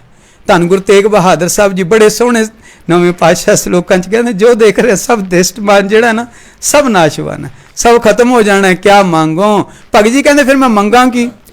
ਇਹ ਕਿਤੇ ਸੋਝੀ ਸਾਨੂੰ ਆ ਜਾਵੇ ਵੀ ਮੈਂ ਅਰਦਾਸ ਆ ਕੇ ਕਰਦਾ, ਮਹਾਰਾਜ ਜੀ ਮੇਰਾ ਘਰ ਬੜਾ ਸੋਹਣਾ, ਇੱਕ ਕੋਠੀ ਹੋ ਜਾਵੇ। ਕਿਉਂ ਮੰਗ ਰਹੇ ਹੈ? ਕਿਉਂ ਇਹ ਮੰਗ ਰਹੇ ਹੈ? ਜਾਂ ਤੂੰ ਨਹੀਂ ਰਹੇਗਾ ਤੇ ਜਾਂ ਤੇਰੀ ਕੋਠੀ ਨਹੀਂ ਰਹੇਗੀ, ਦੋਨਾਂ 'ਚ ਇੱਕ ਚੀਜ਼, ਦੋਨੋਂ ਹੀ ਨਹੀਂ ਰਹਿਣੀਆਂ ਸਮਾਂ ਪਾਏ ਤੇ ਫਿਰ ਮੰਗ ਕੀ ਰਹੇ? ਕਿਆ ਮੰਗੋ? ਇਹ ਨਹੀਂ ਮੰਗਣਾ, ਸਾਨੂੰ ਮੰਗਣਾ ਸਿਖਾ ਰਹੇ ਨੇ ਕਿ ਕਿਹੜੀ ਚੀਜ਼ ਮੰਗਣੀ। ਐਡਾ ਵੱਡਾ ਅਕਾਲ ਪੁਰਖ ਹੋਏ, ਐਡੀਆਂ ਦਾਤਾਂ ਭਰੇ ਭੰਡਾਰ ਹੋਣ, ਫਿਰ ਇਹ ਵੀ ਛੋਟ ਹੋਏ, ਜੋ ਮੰਗੇਗਾ ਮਿਲੇਗਾ, ਇਹ ਵੀ ਛੋਟ ਨਾਲ ਹੈ ਨਾ। ਕੋਈ ਵੱਡੀ ਸਾਰੀ ਦੁਕਾਨ ਹੋਏ, ਬੜਾ ਕੁਝ ਪਿਆ, ਜਿਹੜੇ ਅੱਜ ਕੱਲ੍ਹ ਜਿਵੇਂ ਮਾਰਟ ਬਣੇ ਨੇ, ਕੁਝ ਬੜਾ ਕੁਝ ਪਿਆ, ਤੇ ਜੇ ਕਿਸੇ ਨੂੰ ਬਾਹਰ ਇਹ ਲਿਖ ਕੇ ਲਾ ਦੇਣ ਵੀ ਅੰਦਰ ਜੋ ਕੁਝ ਪਿਆ ਜਿਹੜਾ ਮਰਜ਼ੀ ਪਸੰਦ ਆ ਲੈ ਜਾਓ, ਐਡੀ ਵੱਡੀ ਛੋਟ ਵੀ ਹੋਏ ਹੈ ਨਾ, ਤੇ ਫਿਰ ਅਸੀਂ ਮੰਗੀਏ ਵਿੱਚ ਜਾ ਕੇ ਕੀ? ਵੀ ਮਹਾਰਾਜ ਇੱਕ ਕਾਰ ਦੇ ਦਿਓ, ਮਹਾਰਾਜ ਇੱਕ ਕੋਠੀ ਬਣਾ ਦਿਓ। ਇਹ ਸੋਭਵਾਨ ਨਹੀਂ ਹੈ। ਵੱਡੇ ਤੋਂ ਤਾਂ ਵੱਡੀ ਚੀਜ਼ ਮੰਗਣੀ ਸੋਭਵਾਨ। ਜੇ ਵੱਡਾ ਇਹਨੇ ਇੰਨੀ ਦਾਤ ਦਿੱਤੀ ਹੈ, ਉਹਦੇ ਤੋਂ ਫਿਰ ਚੀਜ਼ ਵੀ ਵੱਡੀ ਮੰਗੀਏ। ਕੱਲ ਆਪਾਂ ਸੰਗਤ 'ਚ ਕੀਤਾ ਸੀ ਨਾ, ਧੰਨ ਗੁਰੂ ਗ੍ਰੰਥ ਸਾਹਿਬ ਮਹਾਰਾਜ ਦਾ ਗੁਰਿਆਈ ਪੁਰਬ ਹੈ, ਤੇ ਮੰਗੀਏ ਕੀ? ਮਹਾਰਾਜ ਜੀ ਤੁਹਾਡੀ ਸੇਵਾ, ਤੁਸੀਂ ਵੱਡੇ, ਇਹ ਤੁਹਾਡੀ ਸੇਵਾ ਅਤੀ ਵੱਡੀ। ਮਹਾਰਾਜ ਜੀ ਤੁਹਾਡਾ ਪਾਠ, ਸਹਿਜ ਪਾਠ, ਅਖੰਡ ਪਾਠ, ਤੁਹਾਡੇ ਇਸ਼ਨਾਨ ਦੀ ਸੇਵਾ, ਤੁਹਾਡੀਆਂ ਆਹ ਸੇਵਾ, ਆ ਵੱਡੀਆਂ ਵੱਡੀਆਂ ਦਾਤਾਂ ਮੰਗੀਏ। ਤਾਂ ਇਹ ਕਹੇ ਕਿਆ ਮੰਗੋ ਕਿਛ ਥਿਰ ਨਾ ਰਹਾਈ। ਕੁਝ ਰਹਿਣ ਵਾਲਾ ਨਹੀਂ ਥਿਰ। ਜਿਹੜੀਆਂ ਚੀਜ਼ਾਂ ਥਿਰ ਰਹਿਣ ਵਾਲੀਆਂ ਨੇ ਉਹ ਕੀ ਹੈ? ਤੇਰਾ ਨਾਮ, ਤੇਰੀ ਭਗਤੀ, ਤੇਰੀ ਕੀਤੀ ਹੋਈ, ਤੇਰੇ ਮਹਾਂਪੁਰਖਾਂ ਦੀ ਸੰਗਤਾਂ ਦੀ ਸੇਵਾ, ਮਨ ਭਾਵਨਾ ਕਰਕੇ ਕੀਤੇ ਹੋਏ ਹੱਥਾਂ ਨਾਲੋਂ ਕਰਮ ਜਿਹੜੇ ਸੰਗਤ ਦੇ ਲਾਹੇ ਵਾਸਤੇ ਨੇ, ਉਹ ਥਿਰ ਰਹਿਣੇ ਨੇ। ਇਹ ਮੰਗਣਾ ਹੈ। ਦੇਖਤ ਨੈਣ ਚਲਿਓ ਜਗ ਜਾਈ। ਆ ਤੇਰੇ ਅੱਖਾਂ ਨਾਲ ਵੇ, ਨੈਣ ਅੱਖਾਂ, ਦੇਖਤ ਦੇਖਦਿਆਂ ਦੇਖਦਿਆਂ ਚਲਿਓ, ਚਲੇ ਜਾਣਾ, ਜਗ ਜਾਈ, ਜਗ ਜਾ ਰਿਹਾ। ਜਿਹੜੇ ਮੇਰੇ ਨਾਲ ਦੇ ਲੱਗੇ ਨੇ, ਉਹਨਾਂ ਚੋਂ ਕਈ ਬੰਦੇ ਜਿਹੜੇ ਨੇ ਉਹ ਰਿਟਾਇਰ ਹੋਣ ਵਾਲੇ ਨੇ, ਕਈਆਂ ਨੇ ਹੋ ਜਾਣਾ, ਕਈ ਸਰੀਰ ਕਰਕੇ ਚਲੇ ਗਏ ਨੇ, ਬਿਮਾਰੀ ਕਰਕੇ ਚਲੇ ਗਏ ਨੇ, ਕਈਆਂ ਨੇ ਚਲੇ ਜਾਣਾ। ਤੇ ਜਿਹੜੇ ਸਾਡੇ ਤੋਂ ਪਹਿਲਾਂ ਵਾਲੇ ਸੀ, ਵੇਖਦੇ ਸੀ ਵੀ ਆਹ ਬਜ਼ੁਰਗ ਸਾਨੂੰ ਇੱਥੇ ਗੁਰਦੁਆਰੇ ਮਿਲਦੇ ਸੀ, ਇੱਥੇ ਮਿਲਦੇ ਸੀ, ਹੁਣ ਸਰੀਰ ਕਰਕੇ ਨਹੀਂ ਹੈ। ਤੋ ਇਸ ਕਰਕੇ ਮਹਾਰਾਜ ਜੀ ਦੇ ਬਚਨ ਜਿਹੜੇ ਨੇ ਉਹ ਸਾਨੂੰ ਇਹ ਹੈ ਕਿ ਤੇਰੇ ਵੇਖਦਿਆਂ ਵੇਖਦੇ ਹੀ ਸਾਰੇ ਜਾ ਰਹੇ ਨੇ। ਤੇਰਾ ਦਾਦਾ ਤੇਰੇ ਵੇਖਦੇ ਹੀ ਗਿਆ, ਤੂੰ ਵੇਖ ਰਿਹਾ ਸੀ ਜਦੋਂ ਤੇਰਾ ਦਾਦਾ ਤੇਰੇ ਕੋਲੋਂ ਚਲਾ ਗਿਆ, ਤੈਨੂੰ ਪਰ ਸੋਝੀ ਨਹੀਂ ਆਈ ਮੈਂ ਵੀ ਜਾਣਾ। ਉਦੋਂ ਤੂੰ ਹੋਰ ਰੌਲਾ ਪਾ ਲਿਆ ਵੀ ਦਾਦਾ ਤਾਂ ਚਲੇ ਗਿਆ, ਇਹਦੀ ਜ਼ਮੀਨ ਮੈਨੂੰ ਦਿਓ। ਤੂੰ ਇਹ ਉਦੋਂ ਇਹ ਨਹੀਂ ਸੋਚਿਆ ਵੀ ਇਹ ਜਾ ਰਿਹਾ, ਮੈਂ ਵੀ ਚਲੇ ਜਾਣਾ। ਇਹ ਨਹੀਂ ਇਕੱਠਾ ਕਰ ਸਕਿਆ, ਮੈਂ ਵੀ ਨਹੀਂ ਇਕੱਠਾ ਕਰ ਸਕਣਾ। ਦੇਖਤ ਨੈਣ, ਦੇਖਤ ਦਾ ਇਹ ਮਤਲਬ ਹੈ ਮਨ ਕਰਕੇ ਨਹੀਂ ਦੇਖਿਆ, ਅੱਖਾਂ ਕਰਕੇ ਤਾਂ ਵੇਖਣਾ ਸੀ ਨਾ, ਪਰ ਉਹ ਵੀ ਸੋਝੀ ਨਹੀਂ ਆਈ। ਚਲਿਓ ਜਗ ਜਾਈ ਰਹਾਓ, 1 ਲੱਖ ਪੂ 1.25 ਲੱਖ ਨਾਤੀ। ਐਸਾ ਦ੍ਰਿਸ਼ਟਮਾਨ, ਐਸਾ ਲਿਖਿਆ ਦੱਸਿਆ ਜਾਂਦਾ ਵੀ ਰਾਵਣ ਦੇ 1 ਲੱਖ ਪੁੱਤਰ, 1.25 ਲੱਖ ਨਾਤੀ। ਇਹ ਪਤਾ ਕੀ ਹੈ? ਇਹ ਖੇਡ ਸਾਡੀ ਸੋਝੀ ਤੋਂ ਬਾਹਰ ਜੇ। ਇਹ ਬੜੇ ਉੱਚੇ ਬਚਨ ਨੇ, ਇਹ ਗਿਣਤੀਆਂ ਵਾਲਾ ਨਹੀਂ ਵੀ ਹੁਣ ਮੈਂ ਇੱਥੋਂ ਆਪ ਜੀ ਨੂੰ ਸਮਝਾਵਾਂ ਵੀ ਰਾਵਣ ਦੇ 1 ਲੱਖ ਪੁੱਤਰ ਕਿਵੇਂ ਹੋਣਗੇ। ਨਹੀਂ, ਇਹ ਖੇਡ ਨਹੀਂ ਹੈ। ਜਿੰਨੀ ਸਾਧੂ ਦੀ ਰਮਜ ਡੂੰਘੀ ਹੁੰਦੀ ਹੈ ਨਾ, समझ भी हो ही सकता जिहड़ा उत्थे तक पहुंचे। माफ़ कर दो, साधु की रमज बहुत वड्डी हुंदी ने। महापुरख सहज ही कह देंदे ने सानू लगदा संसार की गल कीती, नहीं वो तो अपनी रमज हो सकता तुहाडे अगले जन्मां दा भी तुहानू पुण्य दे गए होण, पर सानू सोझी नहीं ना, रमज समझ नहीं आउंदी। इस तरह इत्थे बड़ी डूंगी समझ है। 1 लाख पूत 1.25 लाख नाती, उहदे कोल ऐसियां आत्मावां जिन्हां ते उहदा जोर चलदा है, प्रेम वाला, धक्के वाला नहीं। ऐसियां आत्मावां ने जिहड़ियां पुत्तर तो भी वध सेवा करदियां ने, ते उहनां दी गिणती लखां च है। इन्नी तप है उहदा, इन्नी तपस्या कीती है कि उहदे हुक्म नूं मनण वाले। गुरु प्यारिओ, मेरे घर च 4 मैंबर ने, ते मेरी तपस्या किन्नी है भी मैं 4 नूं अपनी गल नहीं मना सकदा। हुण इत्थे महापुरख बैठे होण ना, ते एक बचन कह देन, जिन्नी संगत बैठी ये भी जिहड़ी सुन रही वो भी, ते जिन्हां ने आप मैसेज पढ़ना पहुंचना, जिन्हां तक सुनेहा पहुंचना, वो भी सारे मन्नणगे। इत्थों की प्रतीत हुंदा, एडी कमाई है, इन्नी कमाई है। ਇਹ ਤਾਂ ਗੱਲਾਂ ਨਾਲ ਨਹੀਂ, ਇਹ ਨਿਸ਼ਾਨੀਆਂ ਨੇ, ਇਹ ਮੀਟਰ ਨੇ ਵੀ ਜਿਹਦੀ ਵੱਧ ਕਮਾਈ ਹੈ। ਹੁਣ ਧੰਨ ਗੁਰੂ ਨਾਨਕ ਸਾਹਿਬ ਜੀ ਦੀ ਕਮਾਈ ਕਿੰਨੇ ਯੁੱਗਾਂ ਦੀ ਕਮਾਈ, ਕਿੰਨੇ ਯੁੱਗਾਂ ਦੀ। ਭਾਈ ਬਾਲਾ ਜੀ ਦੀ ਜਨਮ ਸਾਖੀ 'ਚ ਪੜ੍ਹੀਏ ਕਿੰਨੇ ਯੁੱਗਾਂ ਦੀ ਕਮਾਈ। ਤੇ ਫਿਰ ਕੋਈ ਸਾਹਮਣੇ ਜਿਹਦੇ ਅੱਗੇ ਜਾ ਕੇ ਜੋ ਕਿਹਾ ਸਾਰਿਆਂ ਨੇ ਮੱਥਾ ਟੇਕ ਕੇ ਮੰਨਿਆ, ਚਾਹੇ ਉਹ ਰਾਕਸ਼ ਬਿਰਤੀ ਦਾ, ਚਾਹੇ ਉਹ ਭਗਤ ਬਿਰਤੀ ਦਾ, ਸਭ ਨੇ ਮੱਥਾ ਟੇਕ ਕੇ ਮੰਨਿਆ। ਇਹ ਕੌਣ ਮੰਨੇਗਾ? ਇਹ ਉੱਥੇ ਜ਼ਿਕਰ ਹੈ ਕਿ ਉਹਦੀ ਐਡੀ 1 ਲੱਖ ਪੂਤ, 1 ਲੱਖ ਉਹਦੇ ਐਸੇ ਨੇ ਜੀਵ ਆਤਮਾ ਉਹਦੇ ਕੋਲ ਜਿਹੜੀਆਂ ਪੁੱਤਰਾਂ ਵਾਂਗੂ ਉਹਦਾ ਕਹਿਣਾ ਮੰਨਦੀਆਂ ਨੇ। ਤੇ ਅੱਗੋਂ ਉਹਨਾਂ ਦੇ ਵੀ ਜਿਹੜੇ ਨਾਲ ਅੱਗੋਂ ਜੁੜੇ ਨੇ ਚੇਲੇ ਚੱਟ ਕੇ ਕੋਈ ਹੋਰ, ਉਹ ਪੋਤਰੇ ਕਹਿਓ, ਉਹ ਵੀ ਅੱਗੋਂ ਮੰਨਣ ਵਾਲੇ ਨੇ। 1 ਲੱਖ ਪੂਤ 1.25 ਲੱਖ ਨਾਤੀ, ਤੇ ਰਾਵਣ ਘਰ ਦੀਆ ਨਾ ਬਾਤੀ। ਹੁਣ ਉਸ ਰਾਵਣ ਦੀ, ਉਸ ਲੰਕਾ ਦੇ, ਉਸ ਘਰ ਦੇ ਵਿੱਚ ਨਾ ਦੀਵਾ ਤੇ ਬੱਤੀ ਵੀ ਨਹੀਂ ਦਿਖ ਰਹੇ। ਹੋਰ ਤਾਂ ਕੀ ਦੇਖਣਾ? ਕਿਉਂ? ਮਾਫ ਕਰ ਦਿਓ, ਹੰਕਾਰ ਨੇ ਮੱਥਾ ਕਿਹਦੇ ਨਾਲ ਲਵਾਤਾ? ਅਕਾਲ ਪੁਰਖ ਨਾਲ। ਹੰਕਾਰ ਨੇ ਮੱਥਾ ਕਿਹਦੇ ਨਾਲ ਲਵਾਤਾ? ਪਰਮਾਤਮਾ ਦੇ ਅਵਤਾਰ ਨਾਲ। ਫਿਰ ਰਿਹਾ ਵੀ ਕੁਛ ਨਹੀਂ। ਮਾਫ ਕਰਿਓ ਜੀ, ਮੇਰੀ ਇੱਕ ਬੇਨਤੀ ਜਿਹੜੀ ਹੈ, ਭਗਤ ਜਿਹੜੀਆਂ ਪਿੱਛੇ ਜ਼ਿਕਰ ਕੀਤਾ ਨਾ, ਉਹ ਕੋਈ ਚੰਗੀ ਮੱਤ, ਚੰਗਾ ਵੱਡਾ ਕਿਲਾ ਬਣਾ ਲਓ, ਉਹ ਚੰਗੀ ਮੱਤ ਨਹੀਂ। ਅੱਗੇ ਸਮੁੰਦਰ ਵਰਗੀ ਖਾਈ ਬਣਾ ਲਓ, ਚੰਗੀ ਮੱਤ ਨਹੀਂ। ਇੰਨੇ ਚੇਲੇ ਪੈਦਾ ਕਰ ਲਓ, ਪੈਰੋਕਾਰ ਪੈਦਾ ਕਰ ਲਓ, 1 ਲੱਖ ਪੂਤ 1.25 ਲੱਖ ਨਾਤੀ, ਇਹ ਚੰਗੀ ਗੱਲ ਨਹੀਂ। ਫਿਰ ਚੰਗੀ ਗੱਲ ਕੀ ਹੈ? ਗੁਰਮਤ ਰਾਮੈ ਨਾਮ ਬਸਾਈ। ਗੁਰਮਤ ਇਹ ਹੈ ਕਿ ਰਾਮ ਦਾ ਨਾਮ ਹਿਰਦੇ 'ਚ ਵਸਾਉਣਾ। ਰਾਮ ਦਾ ਨਾਮ ਅਰਥਾਤ ਪਰਮਾਤਮਾ ਦਾ ਨਾਮ ਜੋ ਅਸੀਂ ਜਪ ਰਹੇ ਹਾਂ, ਵਾਹਿਗੁਰੂ। ਮਹਾਂਪੁਰਖ ਕਹਿੰਦੇ ਜਦੋਂ ਜਪਦੇ ਆ ਨਾ, ਉਦੋਂ ਅੱਖਰ ਅੰਦਰ ਦਿਖਣੇ ਚਾਹੀਦੇ ਨੇ। ਆ ਵਾਵੇ ਨੂੰ ਕੰਨਾ ਦਿਖਣਾ ਚਾਹੀਦਾ, ਇਹ ਹੈ ਅੰਦਰ ਵਸਾਉਣਾ। ਕਈ ਵਾਰੀ ਆਪਾਂ ਪੜ੍ਹ ਰਹੇ ਹੁੰਦੇ ਨਾ ਤੇ ਧਿਆਨ ਕਿਤੇ ਹੋਰ ਹੁੰਦਾ, ਮੂੰਹ ਚੋਂ ਵਾਹਿਗੁਰੂ ਜ਼ਰੂਰ ਕਰ ਰਹੇ, ਪਰ ਧਿਆਨ ਵੀ ਅੱਖਰਾਂ ਦੇ ਵਿੱਚ ਹੋਣਾ ਹੈ। ਬਾਣੀ ਸਾਰੀ ਇਹੀ ਇਸ ਫਿਲਾਸਫੀ ਤੇ ਹੈ, ਜੋ ਪੜ੍ਹਿਆ ਜਾ ਰਿਹਾ ਧਿਆਨ ਉਹਦੇ ਵੱਲ ਹੋਣਾ। ਤੇ ਇੰਨਾ ਧਿਆਨ ਹੋਣਾ ਚਾਹੀਦਾ, ਸਾਡੇ ਬਜ਼ੁਰਗ ਕਹਿੰਦੇ ਇੰਨਾ ਧਿਆਨ ਹੋਣਾ ਚਾਹੀਦਾ, ਤੈਨੂੰ ਪਤਾ ਹੋਣਾ ਚਾਹੀਦਾ ਇਸ ਅੰਗ ਦੇ ਇੱਥੇ ਲਿਖਿਆ ਹੋਇਆ ਆ ਚੀਜ਼, ਜਾਂ ਇਸ ਕਿਤਾਬ ਦੇ ਇੱਥੇ ਲਿਖੀ। ਜਿਹੜਾ ਧਿਆਨ ਨਾਲ ਪੜ੍ਹਦਾ ਨਾ ਜੀ, ਉਹਨੂੰ ਬਿਲਕੁਲ ਯਾਦ ਹੁੰਦਾ। ਕਈ ਕਥਾਵਾਚਕ ਤੁਸੀਂ ਵੇਖੋ, ਕਥਾ 'ਚ ਦੱਸ ਦਿੰਦੇ ਨੇ ਵੀ ਇਸ ਅੰਗ ਦੇ ਇੱਥੇ ਤੁਕ ਦੇ ਉੱਤੇ ਆ ਚੀਜ਼ ਲਿਖੀ। ਇਹਦਾ ਮਤਲਬ ਕਿੰਨੇ ਧਿਆਨ, ਜਦੋਂ ਪੜ੍ਹਿਆ ਸੀ ਉਦੋਂ ਧਿਆਨ ਕਿੰਨਾ ਜ਼ਿਆਦਾ ਸੀ। ਇਹ ਗੁਰਮਤ ਹੈ ਕਿ ਉਹਨੂੰ ਰਾਮ ਦੇ ਨਾਮ ਨੂੰ ਅੰਦਰ ਹਿਰਦੇ 'ਚ ਵਸਾਉਣਾ ਹੈ, ਉਹਨੂੰ ਵਸਾਉਣਾ ਹੈ। ਬਾਰ-ਬਾਰ ਜਪਣਾ ਵੀ ਹੈ, ਧਿਆਉਣਾ ਵੀ ਹੈ, ਪਰ ਉਹ ਅੰਦਰ ਵਸਿਆ ਰਹੇ, ਤਾਂ ਕਿ ਜਦੋਂ ਜਪਿਆ ਨਹੀਂ ਜਾ ਰਿਹਾ ਨਾ ਤਾਂ ਵੀ ਵਾਹਿਗੁਰੂ ਦਿਖ ਰਿਹਾ ਹੋਵੇ। ਤੇ ਮੈਂ ਆਪ ਜੀ ਨੂੰ ਇੱਕ ਛੋਟੀ ਜਿਹੀ ਬੇਨਤੀ ਕਰਾਂ, ਜੋ ਮੈਨੂੰ ਮਹਾਰਾਜ ਜੀ ਨੇ ਬਖਸ਼ਿਸ਼ ਕਰਵਾਈ ਆਪ ਸੰਗਤ ਤੋਂ। ਜਿੱਥੇ ਤੁਹਾਨੂੰ ਗੁਰੂ ਗ੍ਰੰਥ ਸਾਹਿਬ ਦਾ ਪ੍ਰਕਾਸ਼ ਹੋਏਗਾ ਨਾ, ਉੱਥੇ ਸਾਹਮਣੇ ਸਤਨਾਮ ਤੇ ਵਾਹਿਗੁਰੂ ਉਹ ਲਿਖਿਆ ਹੋਇਆ ਪਿਆ ਹੋਏਗਾ। ਜੇ ਆਪ ਦਰਬਾਰ ਸਾਹਿਬ ਚਲ ਜਾਓ ਨਾ, ਤੇ ਉੱਤੇ ਪਿਆ ਹੋਏਗਾ ਸਤਨਾਮ ਵਾਹਿਗੁਰੂ। ਦੁਖਨਿਵਾਰਨ ਸਾਹਿਬ ਸਵੇਰੇ ਚਲੋ ਜੋ ਮੱਥਾ ਟੇਕੋਗੇ ਨਾ, ਸ਼ਸਤਰਾਂ ਦੇ ਵਿੱਚ ਲਿਖਿਆ ਹੋਇਆ ਸਤਨਾਮ ਵਾਹਿਗੁਰੂ। ਆ ਇੱਥੇ ਲਿਖਿਆ ਹੁੰਦਾ ਜਦੋਂ ਸਤਸੰਗ ਭਵਨ ਆਪਾਂ ਸਤਨਾਮ, ਉਹ ਸਿਰਫ ਸਾਨੂੰ ਦ੍ਰਿੜ ਕਰਾਉਣਾ ਹੁੰਦਾ ਵੀ ਉਂਝ ਤਾਂ ਤੂੰ ਰਸਤੇ 'ਚ ਆਉਂਦਿਆਂ ਵਾਹਿਗੁਰੂ ਅੱਖਰ ਤੇਰੇ ਧਿਆਨ 'ਚੋਂ ਨਿਕਲ ਗਿਆ ਸੀ, ਤੂੰ ਭੁੱਲ ਗਿਆ ਸੀ, ਕਿਉਂਕਿ ਧਿਆਨ ਤੇਰਾ ਕਿਤੇ ਹੋਰ ਚਲਾ ਗਿਆ ਸੀ। ਪਰ ਹੁਣ ਮੱਥਾ ਟੇਕਣ ਲੱਗਿਆ ਨਾ, ਤੇ ਹੁਣ ਸਾਹਮਣੇ ਦੇਖ ਵੀ ਤੇਰਾ ਧਿਆਨ ਕਿੱਥੇ ਹੋਣਾ ਚਾਹੀਦਾ? ਵਾਹਿਗੁਰੂ। ਜਿਹੜਾ ਤੂੰ ਜਪ ਰਿਹਾ ਸੀ ਉਹਦੇ 'ਚ ਧਿਆਨ ਹੋਣਾ ਚਾਹੀਦਾ। ਇਹੀ ਮਹਾਂਪੁਰਖ ਸਾਨੂੰ ਦ੍ਰਿੜ ਕਰਾਉਂਦੇ ਨੇ ਵੀ ਆਹ ਰੂਹ ਆਈ ਹੈ ਨਾ, ਇਹ ਰੂਹ ਦੇ ਨਾਲ ਆ ਧਿਆਨ ਇਹਦਾ ਇੱਥੇ ਸੀ, ਇਹਦੇ ਨਾਲ ਆ ਜਿਹੜੇ ਗੁਰੂ ਮਹਾਰਾਜ ਆ ਜਿਹੜੇ, ਇਹ ਸਾਨੂੰ ਦ੍ਰਿੜ ਕਰਾਉਣ ਵਾਸਤੇ ਹੈ, ਸਾਡੇ ਅੰਦਰ ਇੱਕ ਉਲਾਸ ਪੈਦਾ ਕਰਨ ਵਾਸਤੇ ਹੈ। ਇਹ ਸਾਡੇ ਅੰਦਰ ਇੱਕ ਜਿਹਨੂੰ ਕਹਿੰਦੇ ਨੇ ਬੜਾ ਜੋਸ਼ ਪੈਦਾ ਕਰਨ ਵਾਸਤੇ ਹੈ ताकि आपां भुल्ले होए भी दोबारा उसे रस्ते ते आ जाइए। बैठे हुए भुल गए सी कथा सुनते, पर जदों ही महापुरखों वालों इशारा होया भी आ रूह आई है तो उहदे नाल आ ते सावधान हो जाए भी ला भी सानू नहीं दृष्टमान हो रहे, कोई गल नहीं, पर है इत्थे ही ने। तो ये जड़ा है गुरमत है कि राम दे नाम नू वसाउणा है। आस्थिर रहे न कत हूँ जाई, आस्थिर रहे हमेशा वास्ते रहेगा, किते नहीं जाएगा। फिर ये जड़ा जड़ा अंदर वसाया होया ना, फिर ये किते नहीं जाएगा। ये अस्थिर है, ये नाम भी अस्थिर है, परमात्मा भी अस्थिर है, राम दा नाम भी अस्थिर है, वो फिर किते नहीं जाएगा, वो तेरे नाल हमेशा रहेगा। वाहिगुरु जी कहत कबीर सुनो रे लोई, इत्थे ना रे अक्षर जिहड़ा ये पुलिंग है ते लोई अखर भी पुलिंग है। आपां इत्थों ये नहीं ले सकते भी ये किसी नूं संबोधन करके है, नहीं, ये है हे जगत दे लोको, हे जगत, हे जगत, हे जगत दे लोको कहत कबीर। कबीर जी कहते मैं आप जी नूं प्रेम सहित कह रहा, कहत कबीर सुनो रे लोई राम नाम बिन मुक्त न होए।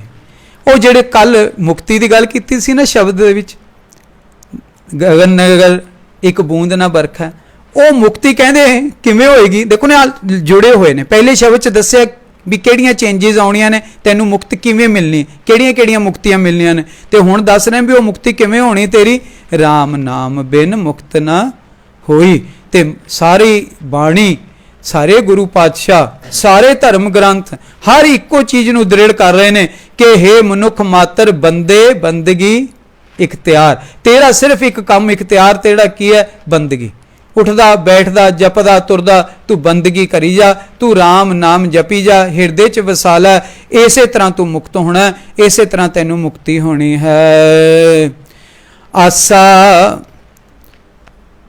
आ जिहड़ा शब्द है बहुत उच्ची अवस्था का शब्द है, तो सीस झुक जाता है भगत कबीर जी के अगे, सहजे झुक जाता।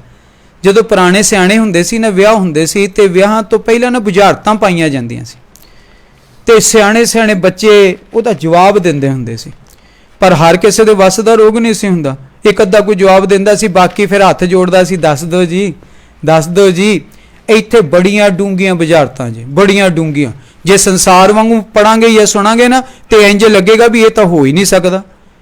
तो भगत जी ने एडी उच्ची अवस्था च जाके एडा दात दिती है, महाराज कृपा करन, धन गुरु ग्रंथ साहिब जी आप ये साडे हिरदियां नूं उत्थे लैके जाण ते एडियां वड्डियां दातां पाउण। पहला पूत पिछैरी माई, पूत मतलब पुत्र ते माई मतलब मां। हुण जे इहनूं संसारिक तौर पर पढ़िए बड़ा अजीब है भी पुत्र पहला किवें आ जाएगा मां तो, है ना, पर अवस्था दे विच किड्डी वड्डी गल है। पूत मतलब पवित्र, पवित्र मतलब तेरी जीव आत्मा, क्योंकि ये जीव आत्मा कौन है, ये राम की अंश है। ये आत्मा परमात्मा का हिस्सा है, परम आत्मा तो ही अंश वख होके आई, तो जे परमात्मा इन्ना पवित्र है तो वही अंश भी बड़ी पवित्र है। उस अंश का जिक्र है, पहला पूत, पहला अंश आई है। पिछैरी माई, बाद दे विच जदों तू शरीर तो बाहर आया इनू माया लग गई।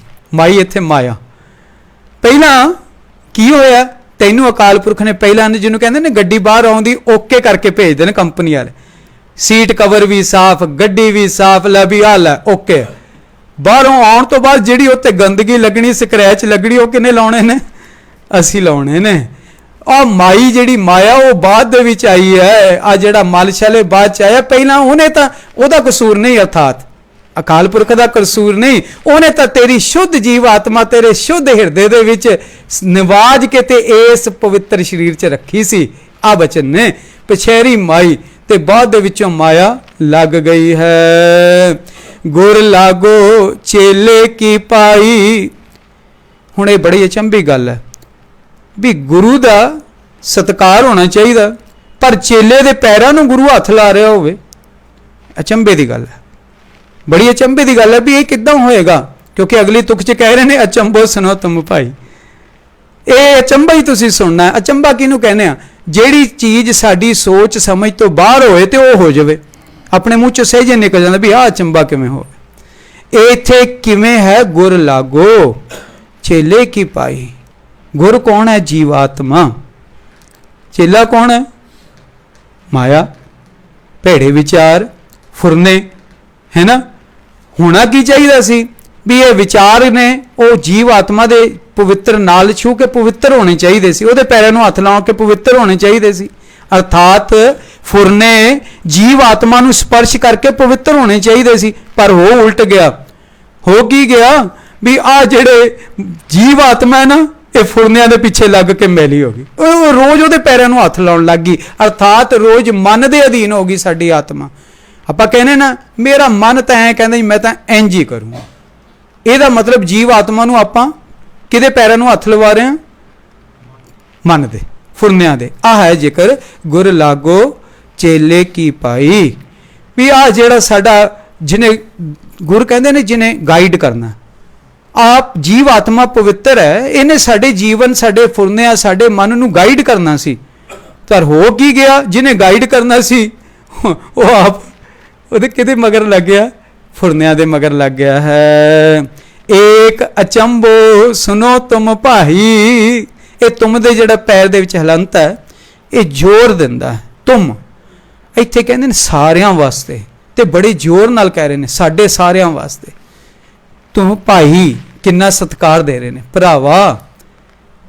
कबीर जी सत्कार किन्ना पिछे दिखिया, संतो क्या सी शब्द, हुण कह रहे ने भाई। ते जिहड़ा तुहानूं इन्ना सत्कार दे रहा होए ते साडा तां सहजे फर्ज बन जांदा ना भी असीं वध के सत्कार दईए। जदों कहीए श्री कबीर जीओ, जिवें गुरु नानक साहब जी ने पंजवीं जोत च लिखिया आके ना जीओ, उदां सत्कार करिए। तो किन्ना सोहना कह रहे ने, सुनो तुम भाई। आ चंबई सुनना है, बस आ बुझारती सुननी है तुसी। ये बुझारत नूं बुझना भी कौन की कर रहा अंदर, बुझना इनू भी होना की चाहिए सी ते हो की रहा, इनू बुझना तू। ये तेरे अंदर हो रहा है, इस करके तू बुझना। तुम स्ट्रेस तुम। वीर जी माफ कर दो, बाणी शरीर पढ़ रहा है तो महापुरख कहते बाणी का असर सब तो पहला किहदे ते होना? शरीर ते। बाद च जिहदे वास्ते पढ़ी जा रही ਉਹਦੇ ते होना। पहला तुम, तू सुन पहला कि अचंबो सुनो, एक अचरज है सुनो। देखत सिंह चरावत गाई, सिंह कहते ने शेर नूं, गाई कहते ने गां नूं। हुण कहते असीं की वेख रहे हैं भी शेर जिहड़ा गावां नूं चरा रहा, शेर जिहड़ा गावां नूं चरा रहा। शेर कौन है? वो बहुत ताकत वाली निडर असले वाली जीव आत्मा। जीव आत्मा ना निडर है। तुसीं कहो किवें निडर है? क्योंकि जिथों अड होके आई है वो निर्भव है। जिथों अड होके आई ना वो कौन है? निर्भव। इस करके जीव आत्मा भी किदां दी है? निर्भव। माफ कर दो, बच्चा डरना नहीं शुरू करता। प्रैक्टिकली वेखो, बच्चा डरना नहीं शुरू करता। नेरे च तुरिया तुरी जांदा, कोई सप पिया, बिच्छू पिया, कीड़ा पिया, चुक के मूँह च पा लैंदा। तुहानूं तां सारिआं नूं पता होना, चुक के मूँह च पा लैंदा। असीं उहनूं डराउणा शुरू कर दिंदे, होए हथ ना लाई, पिछे कर हथ। बच्चे नूं डर पता ही नहीं सी, उहदी जीव आत्मा च डर है ही नहीं सी, है ही नहीं सी। नेरे च भी तुर जांदा सी, ना ना नेरे च नहीं जाना, आ ना कोई झूठा मूठा दे दिंदे, ਉਹ ਬੱਚਾ ਵੱਡਾ ਵੀ ਹੋ ਜਾਂਦਾ, ਅੱਗੋਂ ਦੇ ਬੱਚੇ ਵੀ ਹੋ ਜਾਂਦੇ ਨੇ, ਉਹ ਡਰ ਉਹਦੇ ਉਦਾਂ ਦਾ ਉਦਾਂ ਹੀ ਬਣਿਆ ਰਹਿੰਦਾ। ਜਿਵੇਂ ਨਾ ਬਾਣੀ 'ਚ ਜ਼ਿਕਰ ਹੈ, ਕਹਿੰਦੇ ਹਾਥੀ ਇੰਨਾ ਤਕੜਾ ਹੈ ਪਰ ਜਿਹੜਾ ਛੋਟੇ ਹੁੰਦਿਆਂ ਉਹਨੂੰ ਕਿੱਲੇ ਨਾਲ ਬੰਨ੍ਹਤਾ ਨਾ, ਉਹ ਕਿੱਲੇ ਨਾਲ ਬੰਨਿਆ ਹੋਇਆ ਡਰ ਹੀ ਨਹੀਂ ਮੁੱਕਦਾ ਉਹਦੇ 'ਚੋਂ। ਉਹਨੂੰ ਕਦੀ ਇਹ ਸਾਰੀ ਜ਼ਿੰਦਗੀ ਯਾਦ ਹੀ ਨਹੀਂ ਆਉਂਦੀ ਵੀ ਮੇਰੇ 'ਚ ਇੰਨਾ ਬਲ ਹੈ। ਇੱਦਾਂ ਹੀ ਇਹ ਜ਼ਿਕਰ ਹੈ ਕਿ ਕਦੀ ਸਾਨੂੰ ਪਤਾ ਹੀ ਨਹੀਂ ਲੱਗਿਆ ਜੀਵ ਆਤਮਾ ਸਿੰਘ ਹੈ, ਸ਼ੇਰ ਹੈ। ਜੇ ਗੁਰੂ ਸ਼ੇਰ ਹੋਏ ਜਿਹਨੇ गाइड करना है, धन धन गुरु गोबिंद सिंह महाराज, उन्होंने तुहानूं पदवी लाती सिंह, नाम के नाल ही लाता शेर, भी तू भुल गया सी तू शेर। असी सारे भुले हुए हैं, माफ कर दो। जिन्हां दे नाम नाल लग्या वो भी भुले हुए, जिन्हां दे नहीं लग्या वो भी भुले हुए हैं भी असी शेर हाँ। भगत जी कह रहे तेरी जीव आत्मा सिंह है, पर मैं की वेख रहा जिहड़ियां वाशनावां दियां गावां ने ना, बड़ियां वो डरपोक ने गावां, बहुत वाशनावां बड़ियां डरपोक ने, पर ये जिहड़ा जीव आत्मा शेर वर्गी है, रोज उन्होंने चराउण जाती है, उन्होंने वाशनावां पूरिया करन जाती। जीव आत्मा उन्होंने रोज वाशनावां पूरा करती है, इदां उन्होंने चराउंदी है। रहाओ, इस रहाओ की तुक दे विच ਭਗਤ ਜੀ ਦੱਸ ਰਹੇ ਨੇ ਕਿ ਸਾਡੇ ਸਰੀਰ ਦੇ ਵਿੱਚ ਸਾਡੇ ਨਾਲ ਅਚੰਭੇ ਹੋ ਰਹੇ ਨੇ। ਉਹਨਾਂ ਅਚੰਭਿਆਂ ਨੂੰ ਭਾਈ ਤੁਸੀਂ ਵੇਖਣਾ ਕਰੋ ਕਿ ਜੀਵ ਆਤਮਾ ਜਿਹੜੀ ਹੈ ਉਹ ਬੜੀ ਬਲਸ਼ਾਲੀ ਹੈ, ਉਹ ਬੜੀ ਪਵਿੱਤਰ ਹੈ, ਉਹ ਗੁਰੂ ਵਰਗੀ ਹੈ। ਤੇ ਉਸ ਦਾ ਜਿਹੜਾ ਅਸੀਂ ਆਪਣੇ ਸਰੀਰ ਦੇ ਵਿੱਚ ਕੀ ਸਤਿਕਾਰ ਕਰ ਰਹੇ ਹਾਂ। ਜਲ ਕੀ ਮਛਲੀ ਤਰਵਰ ਬਿਆਈ। ਜਲ ਕਹਿੰਦੇ ਨੇ ਸੰਗਤ। ਕੱਲ ਵੀ ਆਪਾਂ ਕਿਹਾ ਸੀ ਨਾ ਜਲ ਸੰਗਤ। ਹੁਣ ਜੇ ਦ੍ਰਿਸ਼ਟਮਾਨ ਕਰੀਏ ਬਾਹਰੋਂ ਬਾਲਾ ਤੇ ਮੱਛੀ ਕਿੱਥੇ ਰਹਿੰਦੀ ਹੈ? ਪਾਣੀ ਦੇ ਵਿੱਚ। ਤੇ ਜਲ ਕੀ ਮਛਲੀ ਤਰਵਰ ਕਹਿੰਦੇ ਨੇ ਰੁੱਖ ਨੂੰ। ਕੋਈ ਦਰਖਤ ਹੈ ਉਹਨੂੰ ਕਹਿੰਦੇ ਨੇ ਤਰਵਰ। ਹੁਣ ਜਲ 'ਚ ਰਹਿਣ ਵਾਲੀ ਮਛਲੀ ਜਿਹੜੀ ਹੈ ਉਹ ਰੁੱਖ ਦੇ ਉੱਤੇ ਬਿਆਈ ਦਾ ਮਤਲਬ ਪ੍ਰਸੂਤ ਹੁੰਦੀ ਬੱਚੇ ਦੇਵੇ। ਬਿਆਈ ਇਹ ਜਿਹੜੀ ਭਾਸ਼ਾ ਹੈ ਨਾ, ਇਹ ਅੰਬਾਲੇ ਤੋਂ ਜੇ ਹਰਿਆਣੇ ਵੱਲ ਨੂੰ ਚੱਲੀਏ ਜਾਂ ਉਧਰ ਥੋੜਾ ਚਿਰ ਮੈਨੂੰ ਮਹਾਰਾਜ ਨੇ ਸੇਵਾ ਦਿੱਤੀ ਮੂਨਕ ਕੰਨੀ, ਉੱਥੇ ਉਹ ਕਹਿੰਦੇ ਨੇ ਆ ਜਾ ਮਰੇ ਨਾ ਗਊ ਬਿਆਈ ਹੈ। ਉਹ ਮੈਂ ਕਿਹਾ ਵੀ ਇਹ ਕੀ ਕਹਿੰਦੇ ਨੇ? ਫਿਰ ਉਹ ਬੱਚੇ ਨੇ ਦੱਸਿਆ, ਕਹਿੰਦੇ ਜੀ ਬਿਆਈ ਦਾ ਮਤਲਬ ਵੀ ਸੂ ਗਈ ਹੈ, ਵੀ ਉਹਨੇ ਬੱਚੇ ਦਿੱਤੇ ਨੇ। ਇੱਥੇ ਕੀ ਦ੍ਰਿਸ਼ਟਾਂਤ ਹੈ? ਜਲ ਕੀ ਮਛਲੀ ਤਰ। ਕਦੀ ਸੋਚ ਸਕਦੇ ਹਾਂ ਵੀ ਪਾਣੀ 'ਚ ਰਹਿਣ ਵਾਲੀ ਮੱਛੀ ਦਰਖਤ ਤੇ ਜਾ ਕੇ ਅੰਡੇ ਦੇਵੇ ਜਾਂ ਦਰਖਤ ਤੇ ਜਾ ਕੇ ਬੱਚੇ ਦੇਵੇ? ਸੋਚ ਤੋਂ ਵੀ ਬਾਹਰ ਹੈ। ਅਚੰਭਾ ਹੈ, ਬੜਾ ਅਚੰਭਾ ਹੈ। ਪਰ ਇੱਥੇ ਜ਼ਿਕਰ ਕੀ ਹੋ ਰਿਹਾ? ਇੱਥੇ ਇਹ ਹੈ ਜਿਹੜੀ ਸਤ ਸੰਗਤ 'ਚ ਰਹਿਣ ਵਾਲੀ ਤੇਰੀ ਜਗਿਆਸੂ ਜੀਵ ਆਤਮਾ ਸੀ। ਮਛਲੀ ਜਗਿਆਸੂ ਹੈ ਤੇ ਜਲ ਕੀ ਹੈ? ਸੰਗਤ। ਰਹਿਣਾ ਕਿੱਥੇ ਸੀ ਉਹਨੇ? ਸੰਗਤ 'ਚ। ਸੰਗਤ 'ਚ ਰਹਿ ਕੇ ਜਿਗਿਆਸਾ ਪੈਦਾ ਹੁੰਦੀ ਨਾ। ਅਕਾਲ ਪੁਰਖ ਜੀ ਕਿੰਨੇ ਸੋਹਣੇ ਨੇ, ਦਸਮ ਪਾਤਸ਼ਾਹ ਦਾ ਸਰੂਪ ਕਿੰਨਾ ਵਧੀਆ ਹੋਏਗਾ। ਇਹ ਬਾਣੀ ਕਿੱਥੋਂ ਆਈ ਹੋਏਗੀ? ਮੁਕਤੀ ਕਿਵੇਂ? ਐਸੀਆਂ ਜਿਗਿਆਸਾ ਕਿੱਥੇ ਪੈਦਾ ਹੁੰਦੀਆਂ ਨੇ? ਸਤ ਸੰਗਤ 'ਚ। ਤੇ ਇਹ ਜਲ ਦੇ ਵਿੱਚ ਸੰਗਤ ਦੇ ਵਿੱਚ ਇਸ ਜਗਿਆਸੂ ਮਛਲੀ ਨੇ ਬੈਠਣਾ ਸੀ ਜੀਵ ਆਤਮਾ ਨੇ। ਪਰ ਬੈਠ ਕਿੱਥੇ ਗਈ? ਤਰਵਰ ਕਿਹੜਾ? ਸੰਸਾਰ ਰੂਪੀ ਦਰਖਤ। ਸੰਸਾਰ ਦਰਖਤ ਰੂਪੀ ਹੈ। ਉਸ ਦਰਖਤ ਦੇ ਉੱਪਰ ਜਾ ਕੇ ਇਹਨੇ ਆਪਣੇ ਆਪ ਨੂੰ ਬਿਠਾ ਵੀ ਲਿਆ। ਬਿਠਾਇਆ ਹੀ ਨਹੀਂ ਕੱਲਾ, ਪੱਕਾ ਉੱਥੇ ਫਿਕਸ ਕਰਕੇ ਤੇ ਅੱਗੋਂ ਫੁਰਨੇ, ਅੱਗੋਂ ਤੇ ਅੱਗੋਂ ਵਿਚਾਰ। ਅੱਜ ਨੂੰ ਇੰਜ ਕਰਾਂਗੇ, ਕੱਲ ਨੂੰ ਇੰਜ ਕਰਾਂਗੇ, ਫਿਰ ਮਕਾਨ ਤੋਂ ਬਾਅਦ ਆਹ ਕਰਾਂਗੇ, ਫਿਰ ਪੁੱਤਰ ਹੋਏਗਾ ਪੁੱਤਰ ਵਾਸਤੇ ਇਦਾਂ ਕਰਾਂਗੇ, ਜੇ ਉਹਦਾ ਮੁੰਡਾ ਹੋਵੇ ਉਹਦੀ ਵੀ ਦੁਕਾਨ ਲੈ ਕੇ ਰੱਖ ਲਈਏ ਕਿਤੇ ਕੱਲ ਨੂੰ। ਉਹਦੇ ਉੱਤੇ ਹੀ ਬੱਚੇ ਦੇਈ ਜਾਂਦਾ, ਉੱਤੇ ਹੀ ਜੋਤ ਵਧਾਈ, ਸੰਸਾਰ ਦੇ ਉੱਪਰ ਹੀ ਵਧਾਈ ਜਾਂਦਾ। ਭਗਤ ਜੀ ਐਸਾ ਕਹਿ ਰਹੇ ਨੇ। ਜਲ ਕੀ ਮਛਲੀ ਤਰਵਰ ਬਿਆਈ, ਦੇਖਤ ਕੁਤਰਾ ਲੈ ਗਈ ਬਿਲਾਈ। ਹੁਣ ਕੁਤਰਾ ਜਿਹੜਾ ਉਹ ਛੋਟਾ ਬੱਚਾ ਹੈ ਕੂਕਰ ਦਾ, ਕੁੱਤਾ ਹੈ। ਬਿਲਾਈ ਬਿੱਲੀ ਹੈ। ਕੈਸਾ ਕਲਯੁਗ ਹੈ ਵੀ ਬਿੱਲੀ ਕੁੱਤੇ ਦੇ ਬੱਚੇ ਨੂੰ ਚੁੱਕ ਕੇ ਲੈ ਗਈ। ਹੋਣਾ ਕੀ ਚਾਹੀਦਾ ਸੀ ਵੀ ਉਹ ਤਾਂ ਡਰਦੀ ਹੈ ਬੜੀ, ਉਹ ਮਾੜਾ ਜਿਹਾ ਖਾਲੀ ਭੌਂਕੀ ਦੇਵੇ ਤੇ ਬਿੱਲੀ ਤਾਂ ਭੱਜ ਜਾਂਦੀ। ਪਰ ਹੋ ਕੀ ਰਿਹਾ ਵੀ ਬਿੱਲੀ ਕੁੱਤੇ ਨੂੰ ਚੁੱਕ ਕੇ ਲੈ ਜਾ ਰਹੀ। ਦੇਖਤ ਐਸਾ ਦੇਖਿਆ ਜਾ ਰਿਹਾ। ਹੁਣ ਇੱਥੇ ਬਿੱਲੀ ਕਿਹੜੀ ਹੈ? ਇੱਥੇ ਬਿੱਲੀ ਹੈ ਤ੍ਰਿਸ਼ਨਾ ਤੇ ਕੁੱਤਾ ਕੀ ਹੈ? ਸਹਿਜ। ਗੁਰੂ ਪਿਆਰਿਓ, ਜਦੋਂ 9ਵੇਂ ਪਾਤਸ਼ਾਹ ਦੇ ਸ਼ਲੋਕ ਪੜ੍ਹਦੇ ਆ ਨਾ, ਉੱਥੇ ਕੂਕਰ ਦਾ ਬੜਾ ਸੋਹਣਾ ਇੱਕ ਗੁਣ ਦੱਸਿਆ ਹੈ ਵੀ ਨਾ ਭਗਤੀ ਕਰਨੀ ਨਾ ਇਹਦੇ ਵਾਂਗੂ ਕਰਨੀ। ਕਿਵੇਂ ਕਰਨੀ ਹੈ? ਵੀ ਜਿਵੇਂ ਇਹ ਮਾਲਕ ਦਾ ਘਰ ਛੱਡ ਕੇ ਨਹੀਂ ਜਾਂਦਾ। ਮਾਲਕ ਕੁੱਟ ਲਵੇ, ਮਾਰ ਲਵੇ, ਭੁੱਖਾ ਰੱਖ ਲਵੇ, ਸਭ ਕੁਝ ਹੋਣ ਤੋਂ ਬਾਅਦ ਵੀ ਮਾਲਕ ਦਾ ਦਲੀਜ਼ ਨੂੰ ਆ ਕੇ ਚੱਟੇਗਾ। ਉਹ ਮਾਲਕ ਬਾਹਰ ਨਿਕਲੇਗਾ, ਉਹਦੇ ਉੱਪਰ ਚੜੇਗਾ। ਇਹ ਇੱਕ ਗੁਣ ਹੈ ਕੂਕਰ 'ਚ ਕਿ ਉਹਦੇ ਅੰਦਰ ਸਹਿਜ ਦੀ ਅਵਸਥਾ ਹੈ। ਕੁਛ ਮਰਜ਼ੀ ਉਹਦੇ ਨਾਲ ਮੰਗਾ ਚੰਗਾ ਮਾੜਾ ਹੁੰਦਾ ਨਾ, ਉਹਦੇ ਅੰਦਰ ਦੀ ਸਹਿਜ ਦੀ ਅਵਸਥਾ ਹੈ। ਇਹ ਜੀਵ ਆਤਮਾ ਦੀ ਉਸ ਅਵਸਥਾ ਦਾ ਜ਼ਿਕਰ ਹੈ। ਤੇਰੇ ਅੰਦਰ ਜਿਹੜਾ ਜੀਵ ਆਤਮਾ ਨੇ ਸਹਿਜ ਰੂਪੀ ਬੈਠਾਓ ਰੱਖਣਾ ਸੀ, ਸਹਿਜ ਰੂਪੀ ਗੁਣ ਰੱਖਣਾ ਸੀ, ਉਹਨੂੰ ਤ੍ਰਿਸ਼ਨਾ ਚੁੱਕ ਕੇ ਲੈ ਗਈ। ਤ੍ਰਿਸ਼ਨਾ ਤਾਂ ਬੜੀ ਛੋਟੀ ਜੀ ਚੀਜ਼ ਹੈ ਜੀਵ ਆਤਮਾ ਦੇ ਅੱਗੇ। ਪਰ ਸਾਡੀਆਂ ਤ੍ਰਿਸ਼ਨਾਵਾਂ ਵੇਖ ਲਓ। अब मैं एक दिन कथा सुनदे मन बना लिया भी महाराज जी कृपा करो अज मन दे विच कोई विचार ना पैदा होए। ये बेनती महाराज नूं कीती भी महाराज जी महापुरखा ने कथा च सुनाया भी विचार ते फुरने जिस दिन बंद हो गए ना उस दिन खेड बननी शुरू हो जानी। तो हुण पिछे आत्मा का जोर तो है नहीं, तप तो है नहीं, शौक चढ़ गया भी करके वेखिए। तो सारा दिन बेनती महाराज नूं करदे महाराज जी अज कोई आसा ना आए मन च, ते कृपा भी रही, कृपा भी पूरी रही क्योंकि जिस इष्ट नूं बेनती कीती ना वो बहुत, वो तो कृपा निदान ने, वो तो कृपा दे सागर ने, बड़े दयालु ने। तो जदों सारा दिन लंघ गया शाम नूं 4 बजे घर दे जिहड़े ने बाजार जाण लगे तो आवाज़ मार के मैनूं पुछदे जी असीं बाजार जाण लगे कुछ लैके आउणा। ਸਹਿਜੇ ਮੇਰੇ ਮੂੰਹ ਚੋਂ ਨਿਕਲ ਗਿਆ ਜੀ, ਪੱਗ ਦੀਆਂ ਪਿੰਨਾਂ ਲੈ ਕੇ ਆਇਓ। ਜਦੋਂ ਮੈਂ ਬੋਲ ਹਟਿਆ ਨਾ ਜੀ, ਉਸ ਤੋਂ ਬਾਅਦ ਮੈਂ ਇੰਨਾ ਰੋਇਆ, ਮੈਂ ਆਪ ਜੀ ਨੂੰ ਦੱਸ ਨਹੀਂ ਸਕਦਾ ਵੀ ਤੂੰ ਪੱਗ ਦੀਆਂ ਪਿੰਨਾਂ ਕੀ ਕਰਨਾ, ਤੂੰ ਤਾਂ ਪੱਗ 'ਚ ਪਿੰਨ ਲਾਉਂਦਾ ਹੀ ਨਹੀਂ ਕਦੀ, ਤੂੰ ਤਾਂ ਲਾਉਂਦਾ ਹੀ ਨਹੀਂ, ਕਿਉਂਕਿ ਪੱਗ ਦਸਮ ਪਾਤਸ਼ਾਹ ਮਹਾਰਾਜ ਦੇ ਸਰੂਪ ਦਾ ਹਿੱਸਾ ਹੈ। ਮੈਂ ਇਹ ਨਹੀਂ ਕਹਿੰਦਾ ਵੀ ਪਿੰਨ ਲਾਉਣ ਵਾਲੇ ਗਲਤ ਨੇ, ਮੈਂ ਤਾਂ ਆਪਣੀ ਭਾਵਨਾ ਦੱਸਦਾ। ਇਹ ਦਸਤਾਰ ਦਸਮ ਪਾਤਸ਼ਾਹ ਦੇ ਸਰੀਰ ਦਾ ਹਿੱਸਾ ਜੇ, ਤੇ ਜਿਹੜਾ ਇਹ ਸਮਝਦਾ ਉਹ ਪਿੰਨ ਕਿਵੇਂ ਲਾ ਦੇਗਾ? ਕਿਉਂਕਿ ਬਾਬਾ ਦੀਪ ਸਿੰਘ ਜੀ ਉਹ ਕਲਮ ਨੂੰ ਕਲਮ ਨਹੀਂ ਸਮਝਦੇ। ਜਿਸ ਕਲਮ ਨੇ ਬਾਣੀ ਲਿਖੀ ਨਾ ਉਹਨੂੰ ਕਲਮ ਨਹੀਂ ਸਮਝਦੇ, ਉਹਨੂੰ ਕੀ ਸਮਝਦੇ ਨੇ? ਇਹ ਅਕਾਲ ਪੁਰਖ ਜੀ ਦੇ ਹਸਤ ਕਮਲ ਨੇ। ਤੇ ਸਾਰੀਆਂ ਕਲਮਾਂ ਕਦੀ ਘੜੀਆਂ ਨਹੀਂ ਬਾਬਾ ਦੀਪ ਸਿੰਘ ਜੀ ਨੇ।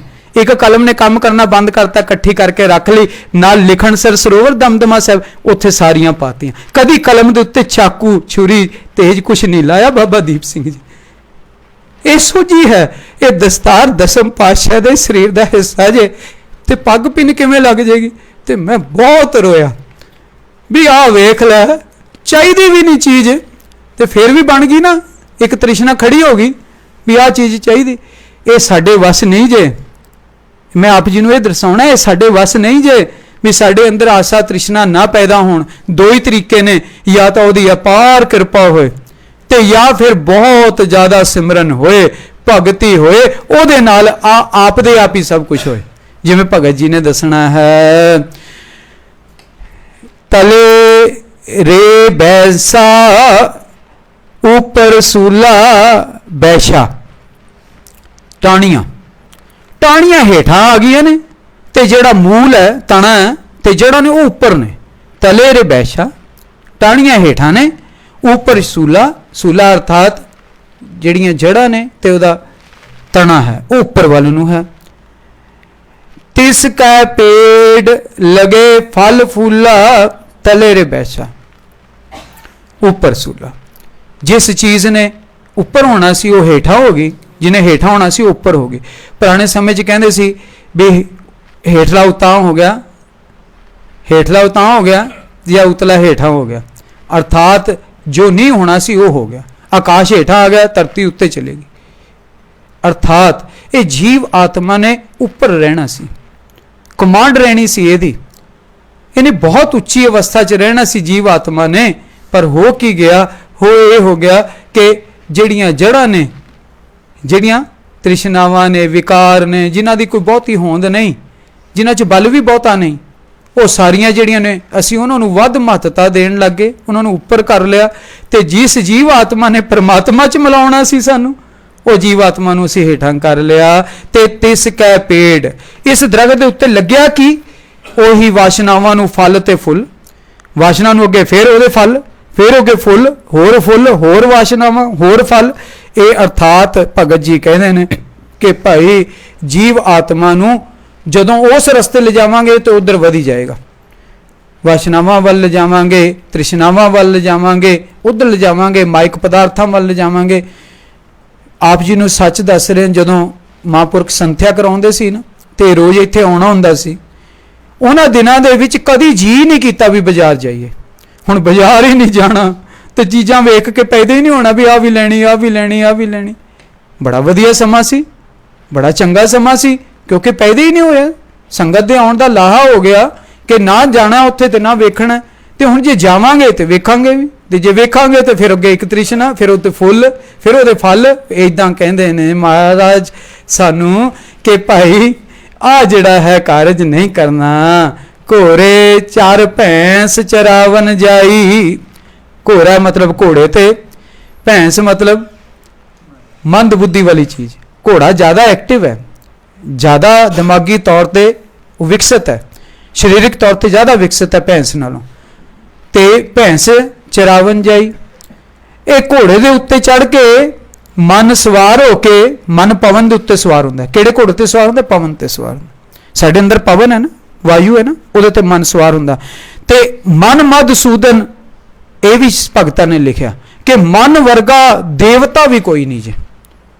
ਮਨ ਨਾ ਮਾੜੀ ਨਹੀਂ, ਮਨ ਬੜੀ ਚੰਗੀ ਚੀਜ਼ ਨੇ। ਦੇਵਤਾ ਕਿਉਂ ਨਹੀਂ?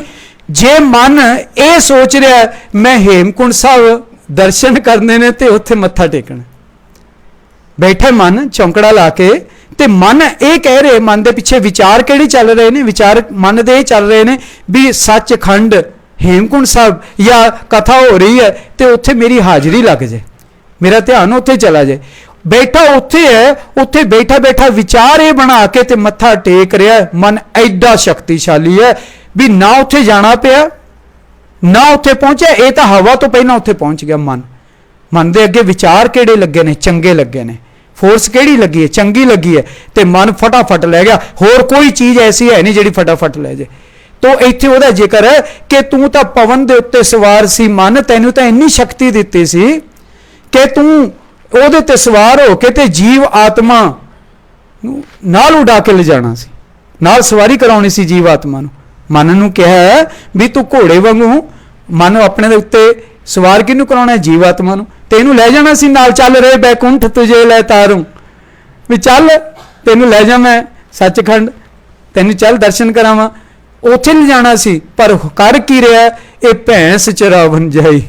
ये मन की करना है, ये कहता है लैके जीव आत्मा नूं किधर जा रहा है भी चल तेनू विकारां वल लैके जावां, तेनू झूठ वल लैके जावां, तेनू फलानी चीज़ वल लैके जावां।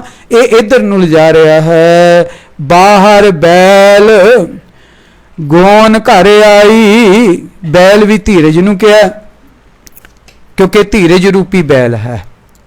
धीरज जिहड़ा है बैल च सब तो ज़्यादा जी, किड्डा भार लद दो उहदे मोढियां ते, पंजाली पा दो, फिर पिछों छटियां भी ला दो, फिर सारा दिन तुराई भी जाओ, मूँह चो बोलदा ही नहीं, बांह भी नहीं करता, ऐडा धीरज है बैल।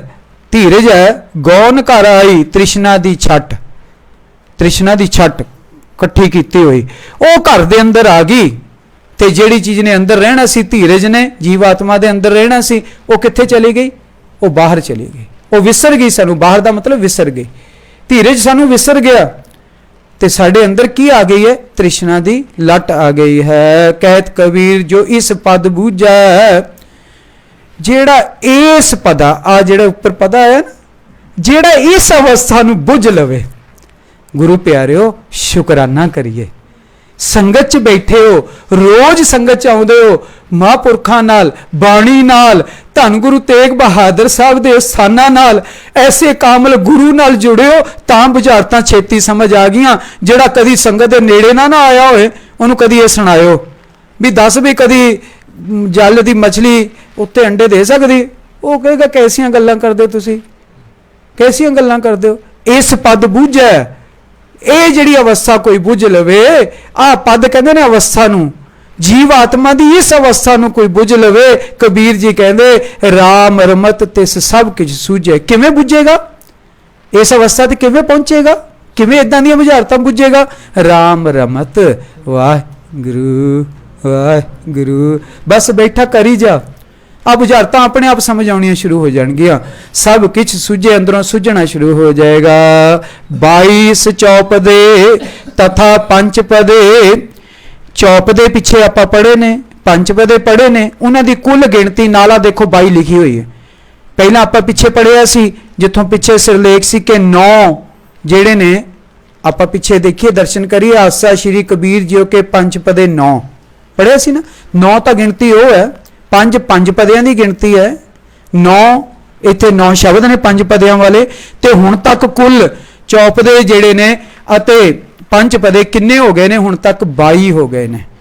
ये आप जी नूं महापुरखां ने दस्सिया कि महाराज जी की अगम बुद्धि है, अगम महाराज की किरपा है कि एक अखर भी इहदे विच होर ऐड नहीं हो सकता, एक अखर भी घटाया नहीं जा सकता। आसा श्री कबीर जी के तिप दे 8, 2 तुके 7, 1 तुका 1। ये सिरलेख जिहड़ा दस रहा कि राग आसा है, बाणी श्री कबीर जी भगत जी दी है। तिप दे इहदे विच 3 पदियां वाले 8 शब्द ने, 2 तुकियां वाले 7 शब्द ने, 1 तुके वाला 1 शब्द है। एक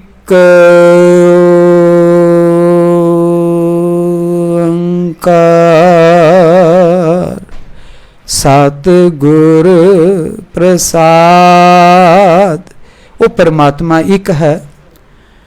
वो सारियां सृष्टियां, सारे पातालां, सारे लोकां, सारियां पुरियां नूं पैदा करने वाला है, सब च विचरदा है ते सारियां दे उत्ते ओहदी कार है। वो सतगुरु दी, सच्चे गुरु दी किरपा द्वारा प्राप्ति उस नूं हासिल किया जा सकता है। बिंद ते जिन पिंड किया अगन कुंड रहाया। ये भी अचंबे की गल ने। पहला अचंबा तो पढ़द्या दास नूं छोटे होंदियां ये आया भी भगत जी ने किहड़ी +2 की है, उन्होंने किहड़ा मैडिकल पढ़िया, उन्होंने कित्थे MBBS डिग्री की, किवें अंदर की खेड पता लग गई भी अंदर एक बिंद है, उस बिंद तो ये शरीर, पिंड मतलब शरीर, ये पैदा होया।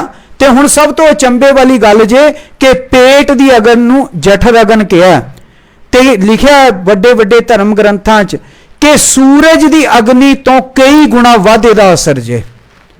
जठर अग्नि जिहड़ी है इहदे च हीट कंटेंट, अग की ताप की मात्रा बाकी सारियां अग्नियां नालों वध जे। अंदर इन्नी अग होए, जे कोई मांस खाण वाला मांस का टुकड़ा अंदर गेर देवे तो कुछ घंटिया च गल जाता जे, हजम हो जाता, खत्म हो जाता। कमाल है। उही उधर उही उहदे अंदर अग्नि ते 9 महीने 10 मास, अगे 10 मास 9 महीने तो उपर 10 महीनों वो अंदर किवें पिया रहा है इन्नी अग्नि च। अगन कुंड, अगन का कुंड है, वो अग्नि पैदा हो ही जा रही है, चों लगातार पैदा हो रही। किवें रहाया, किवें रखिया उहदे च, अगन कुंड रहाया। अर्थात सानू दृष्टमान है कि तू सोच तेनू ये शरीर मिलिया कितना औखा है। फिर अपनी माता वाल वेख जिहदा तप किन्ना, जिहदा किन्ना तप है, जिसने तेनू इस तरह रखिया। ते रखण वाला कौन है? मात गर्भ में आपन सिमरन दे। तू अकाल पुरख उत्थे अपना सिमरन दिता सी, पुट्ठा लटकिया सिमरन कर रहा सी, उस सिमरन की बदौलत तू इदा रह गया विच। गुरु प्यारिओ, कई मावां जिहड़ियां ने ना वो सिमरन वालों घाटे च हुंदियां ने ना। आ हुण अपने हिंदुस्तान बड़ी किरपा, बाहर कंट्रियां च बड़ी किरपा, पर अजे भी कई कंट्री ऐसे ने जिहड़ी रब नूं होंद नूं मनना नहीं चाहुंदे।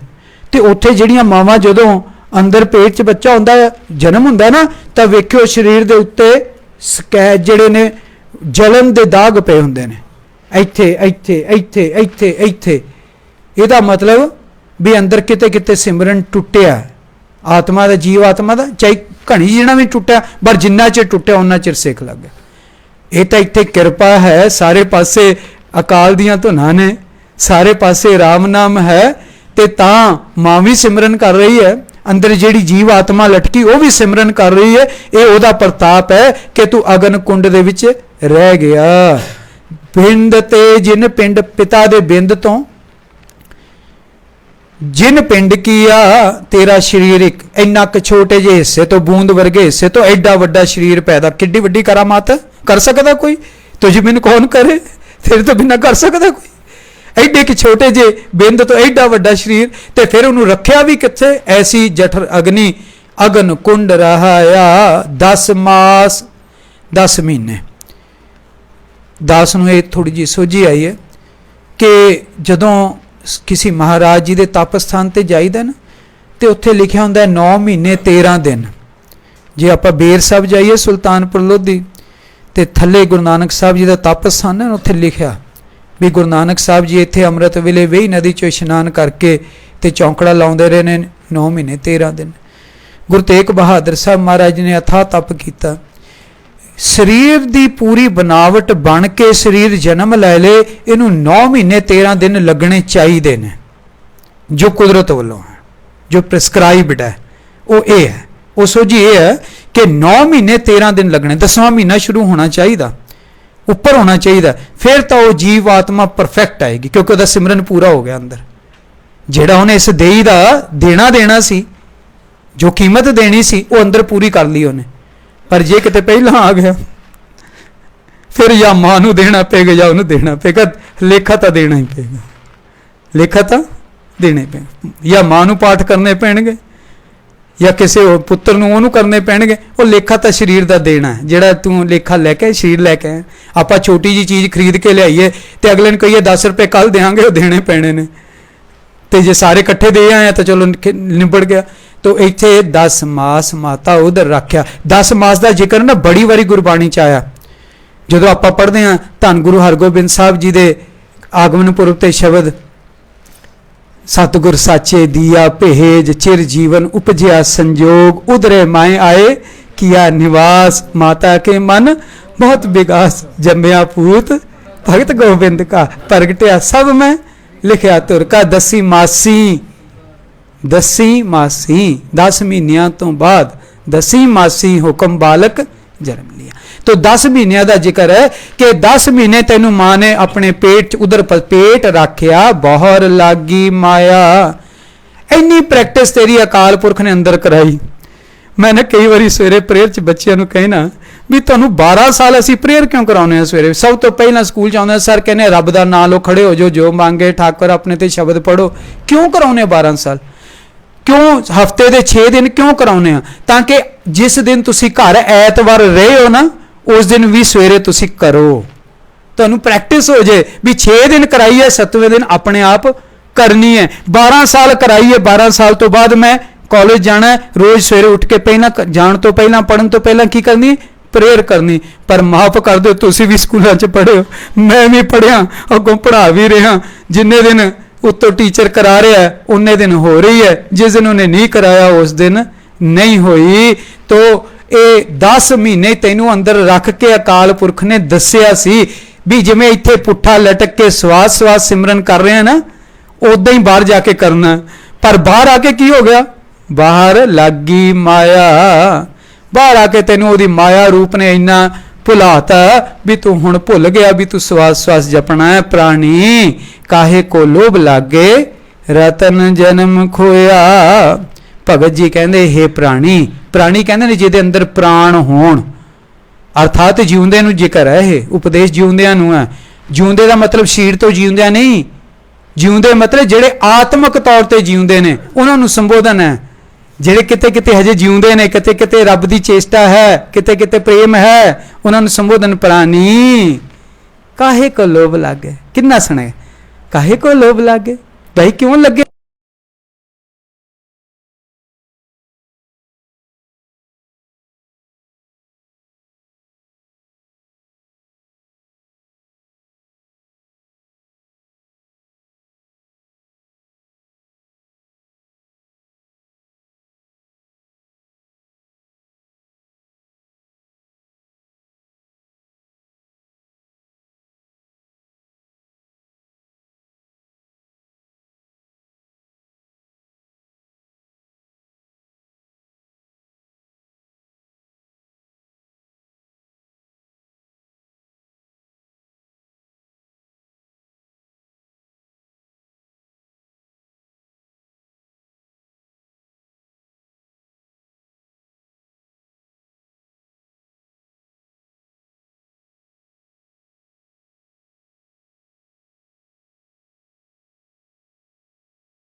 हे गुरु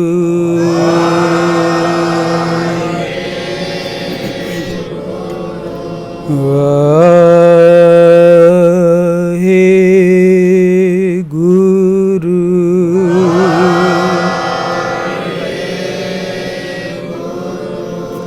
वाहे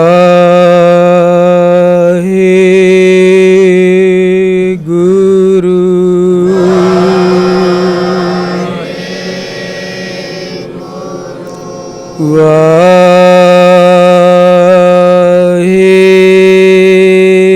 गुरु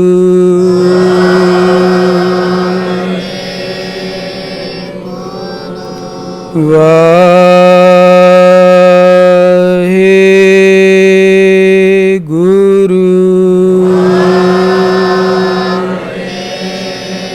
गुरु वाहे गुरु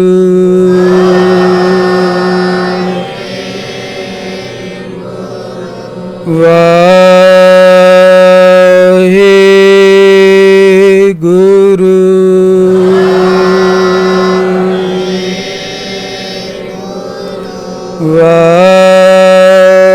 वाहे गुरु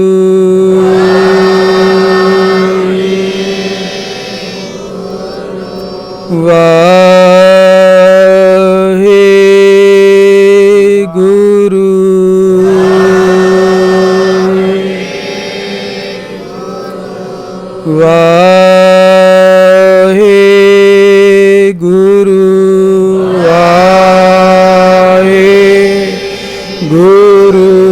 वाहे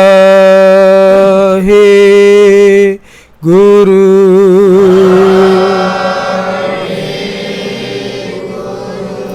वाहे गुरु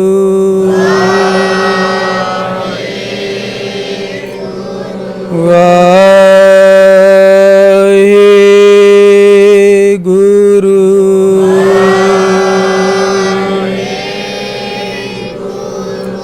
वाहे गुरु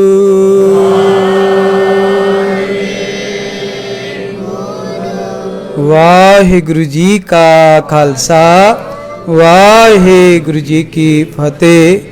होइयां भुल्लां चुकां दी माफ़ी। आप सारी संगत बख्शणहार हो।